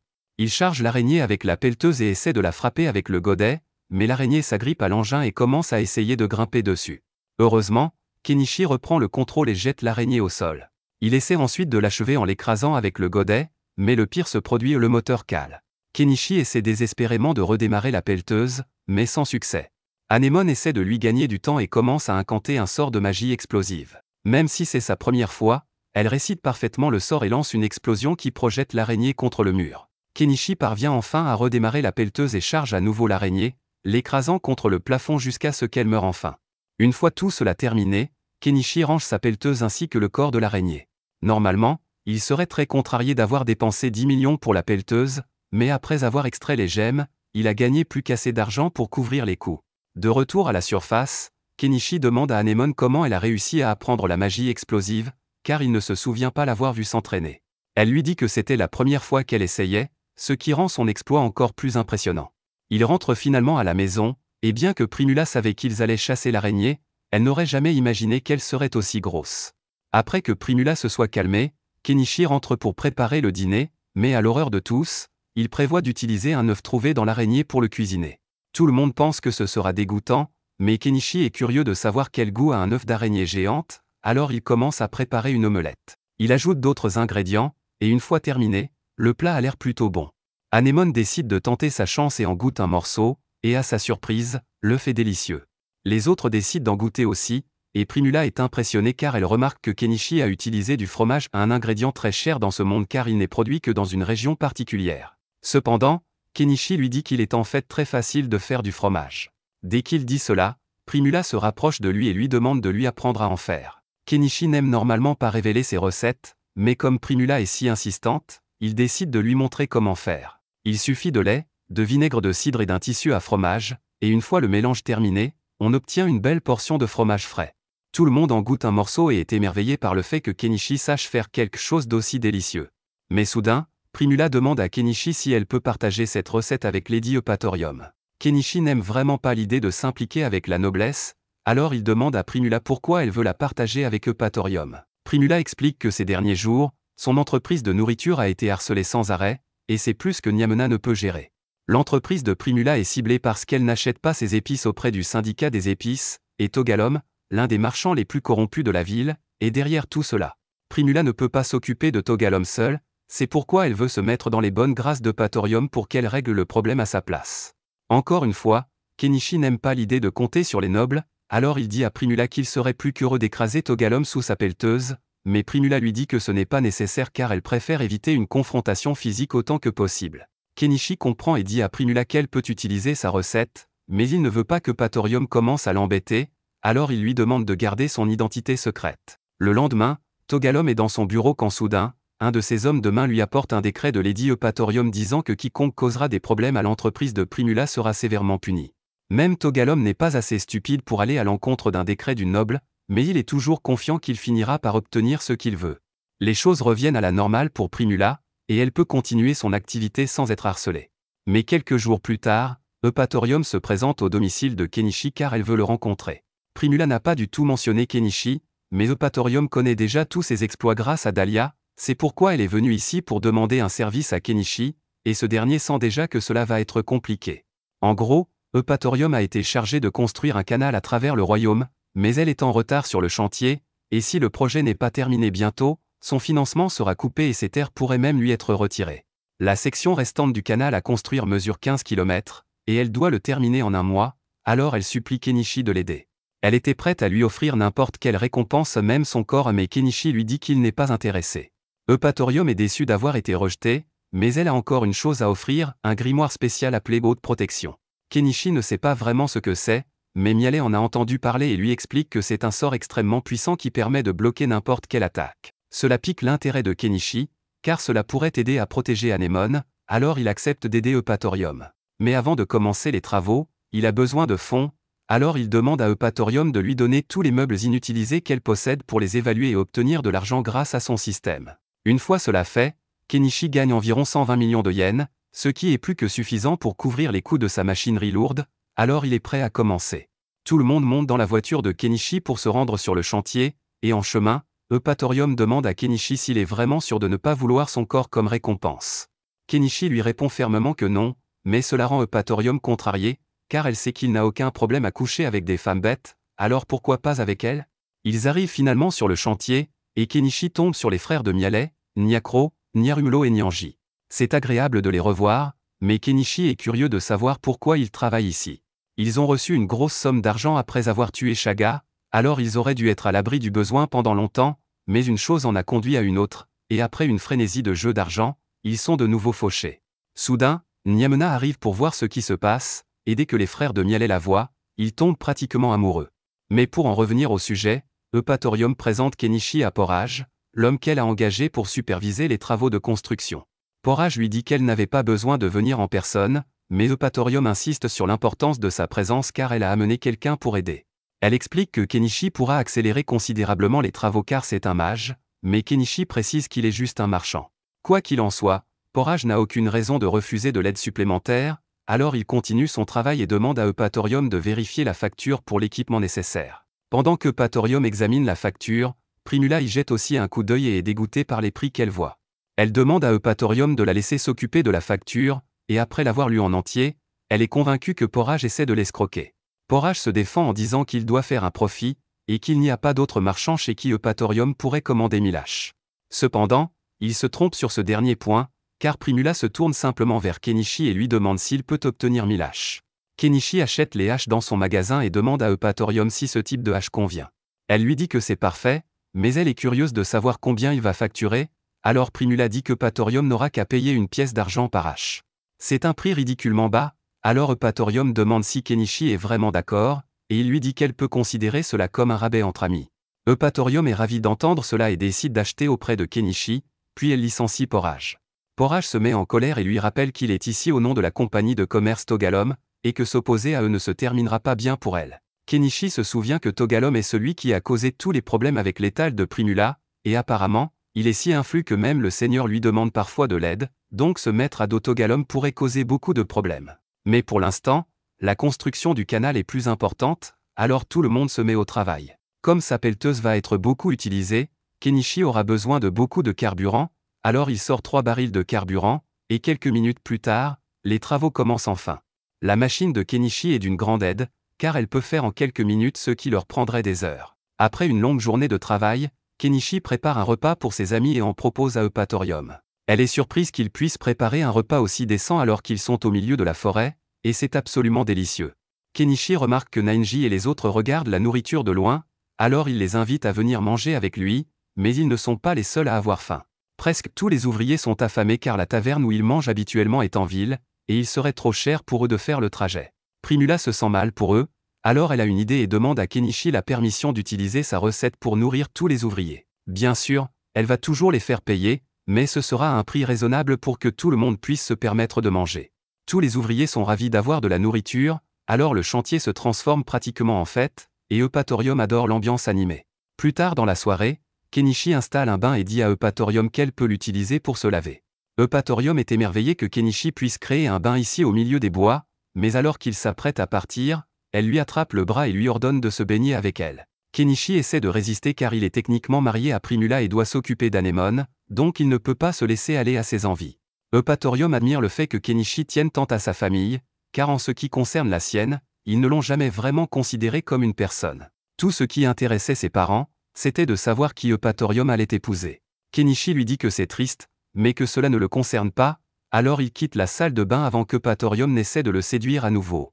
Le lendemain matin, Kenichi se réveille tôt, et la première chose qu'il voit, c'est Eupatorium en train de travailler dur pour distribuer de la nourriture à tous les ouvriers. Pendant un instant, il commence à penser que ce ne serait peut-être pas si mal de céder à Eupatorium au moins une fois. Dès qu'il commence à penser cela, toutes les filles se rapprochent de lui car elles savent ce qu'il a en tête, mais il leur dit qu'il ne coucherait pas vraiment avec Eupatorium car elle est une femme mariée, et il est assez intelligent pour éviter ce genre de drame.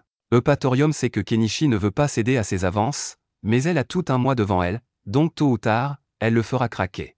Quelques instants plus tard, Porrage et un de ses associés reviennent sur le chantier pour se plaindre car aucun ouvrier ne vient manger à leur taverne. Primula leur explique que c'est parce qu'elle a commencé à leur vendre de la nourriture à un prix abordable, donc ils n'ont plus besoin d'aller à leur taverne. Elle leur fait comprendre que la raison pour laquelle ils ont perdu leurs clients n'est pas parce qu'elle les a volés, c'est parce qu'ils fixaient leur prix beaucoup trop haut, donc s'ils veulent un jour retrouver leur clientèle, ils doivent commencer à être plus honnêtes dans leurs affaires. Après cela, les travaux continuent comme d'habitude, et une fois les arbres abattus, Kenichi passe avec sa pelleteuse pour ranger tout le bois et les débris dans son stock. Ils font de bons progrès sur le canal, et à midi, les serviteurs d'Eupatorium arrivent enfin, donc il y a beaucoup plus de monde qu'avant, et l'eau commence à devenir un problème. Il pourrait en acheter dans son magasin, mais ce serait très cher, alors il décide de faire un deal avec les hommes bêtes. Il lui parle d'une source à proximité, mais elle est pratiquement impossible à atteindre sans une agilité féline, alors Kenichi leur propose de leur donner de l'alcool s'ils lui apportent de l'eau. Les hommes bêtes adorent l'alcool, alors ils acceptent volontiers son offre, et en peu de temps, le problème d'approvisionnement en eau de Kenichi est résolu. Pendant que tous les hommes bêtes profitent de leur alcool, Kenichi dit qu'il va se coucher, mais avant qu'il ne parte, une Eupatorium ivre lui passe un bras autour des épaules et commence à l'entraîner vers la chambre, et disons simplement que Kenichi a cédé. Un peu plus tard, Eupatorium s'endort, alors Kenichi quitte la chambre d'amis et essaie de retourner dans la maison principale, mais Anémone ne le laisse pas entrer car elle sait ce qu'il a fait. Finalement, La dernière section du canal est terminée dans le délai d'un mois et est officiellement ouverte. Lors d'une cérémonie en présence de la famille royale, Kenichi voulait éviter la cérémonie, mais Eupatorium l'a finalement forcé à y assister. Au milieu de la cérémonie, Eupatorium appelle Kenichi pour qu'il démontre la magie unique qui a rendu ce projet possible. Kenichi n'a plus le choix, alors il décide de jouer le jeu et invoque sa pelleteuse pour faire une petite démonstration devant tout le monde. La foule est émerveillée de voir Kenichi équilibrer une bûche au bout de la pelleteuse, et c'est vraiment impressionnant, mais où Kenichi a-t-il appris à faire ça? Après la cérémonie, Eupatorium est approché par le vicomte Timbergia, qui ne peut pas croire que le mage qui a vaincu Shaga est en fait un Astrantia. Il était sûr qu'Eupatorium allait perdre ses terres et devoir fuir le pays, mais Eupatorium rit à sa figure et lui dit que sa blague est presque aussi drôle que ce ridicule excuse de moustache qu'il porte. Kenichi voit tout cela et suppose que c'est juste une rivalité entre nobles, mais Primula remarque quelque chose d'inquiétant. Il y a un vieil homme dans le carrosse de Timbergia, et c'est le même homme qui a été déchu de son statut à Dahlia après qu'il a été découvert qu'il avait engagé Shaga pour kidnapper Primula. Le lendemain, Kenichi rencontre Graham, le mari d'Eupatorium, qui veut le remercier personnellement pour toute l'aide qu'il a apportée à la réalisation du projet. Jusqu'à présent, il n'avait pas vraiment fait d'efforts pour maintenir son territoire, mais après avoir failli le perdre à cause du délai, il est prêt à tourner la page. De plus, il y a une autre chose dont il veut parler à Kenichi, il a trouvé une des images que Kenichi a vendues il y a quelque temps, et il veut vraiment savoir comment Kenichi les a faites. Kenichi lui montre tout le processus d'impression, et Graham écoute chaque mot avec enthousiasme, mais il ne sait pas qu'il parle à l'homme qui a couché avec sa femme. Après que Kenichi lui a appris à faire les images, ils reviennent à leur discussion, et Graham dit qu'il aimerait engager Primula pour s'occuper des finances d'Astrantia. Primula est reconnaissante pour cette opportunité, mais ce serait trop pour elle de s'en occuper seule, alors elle demande à Graham si elle peut demander de l'aide à son père. Graham sait que Mallow, de la compagnie de commerce Mallow, est une figure importante à Dahlia, alors il serait ravi d'avoir un si bon marchand travaillant avec lui, mais il n'est pas sûr que ce soit une bonne idée car établir des liens avec l'un des marchands les plus influents de Dahlia pourrait pousser Togalom à agir. Kenichi a beaucoup entendu parler de Togalom récemment, alors il demande pourquoi Graham ne se contente pas de le chasser d'Astrantia puisqu'il ne l'aime clairement pas. Graham est gêné de l'admettre, mais avec le budget actuel d'Astrantia, ils ne peuvent pas se permettre un ordre de chevalier, donc si cela venait à une bataille contre Togalom et ses hommes, ils perdraient sûrement. Cependant, Eupatorium dit à son mari qu'ils ont de bonnes chances de gagner car ils ont Kenichi et sa machine magique, et elle est sûre que Kenichi serait prêt à se battre pour eux. Après tout, c'est son ami. Kenichi n'aime pas qu'on l'implique toujours dans des choses compliquées, mais comme la situation est assez sérieuse, il accepte d'aider à combattre Togalom si cela devient nécessaire. Plus tard dans la soirée, Kenichi et les autres retournent à leur emplacement d'origine, et Kenichi replace leur maison. Ils ont également reçu le grimoire de haute protection que Patorium leur a promis, donc Anémone pourra bientôt commencer à apprendre le sort. Mais pour l'instant, tout le monde prend un bain sous les étoiles pour se détendre.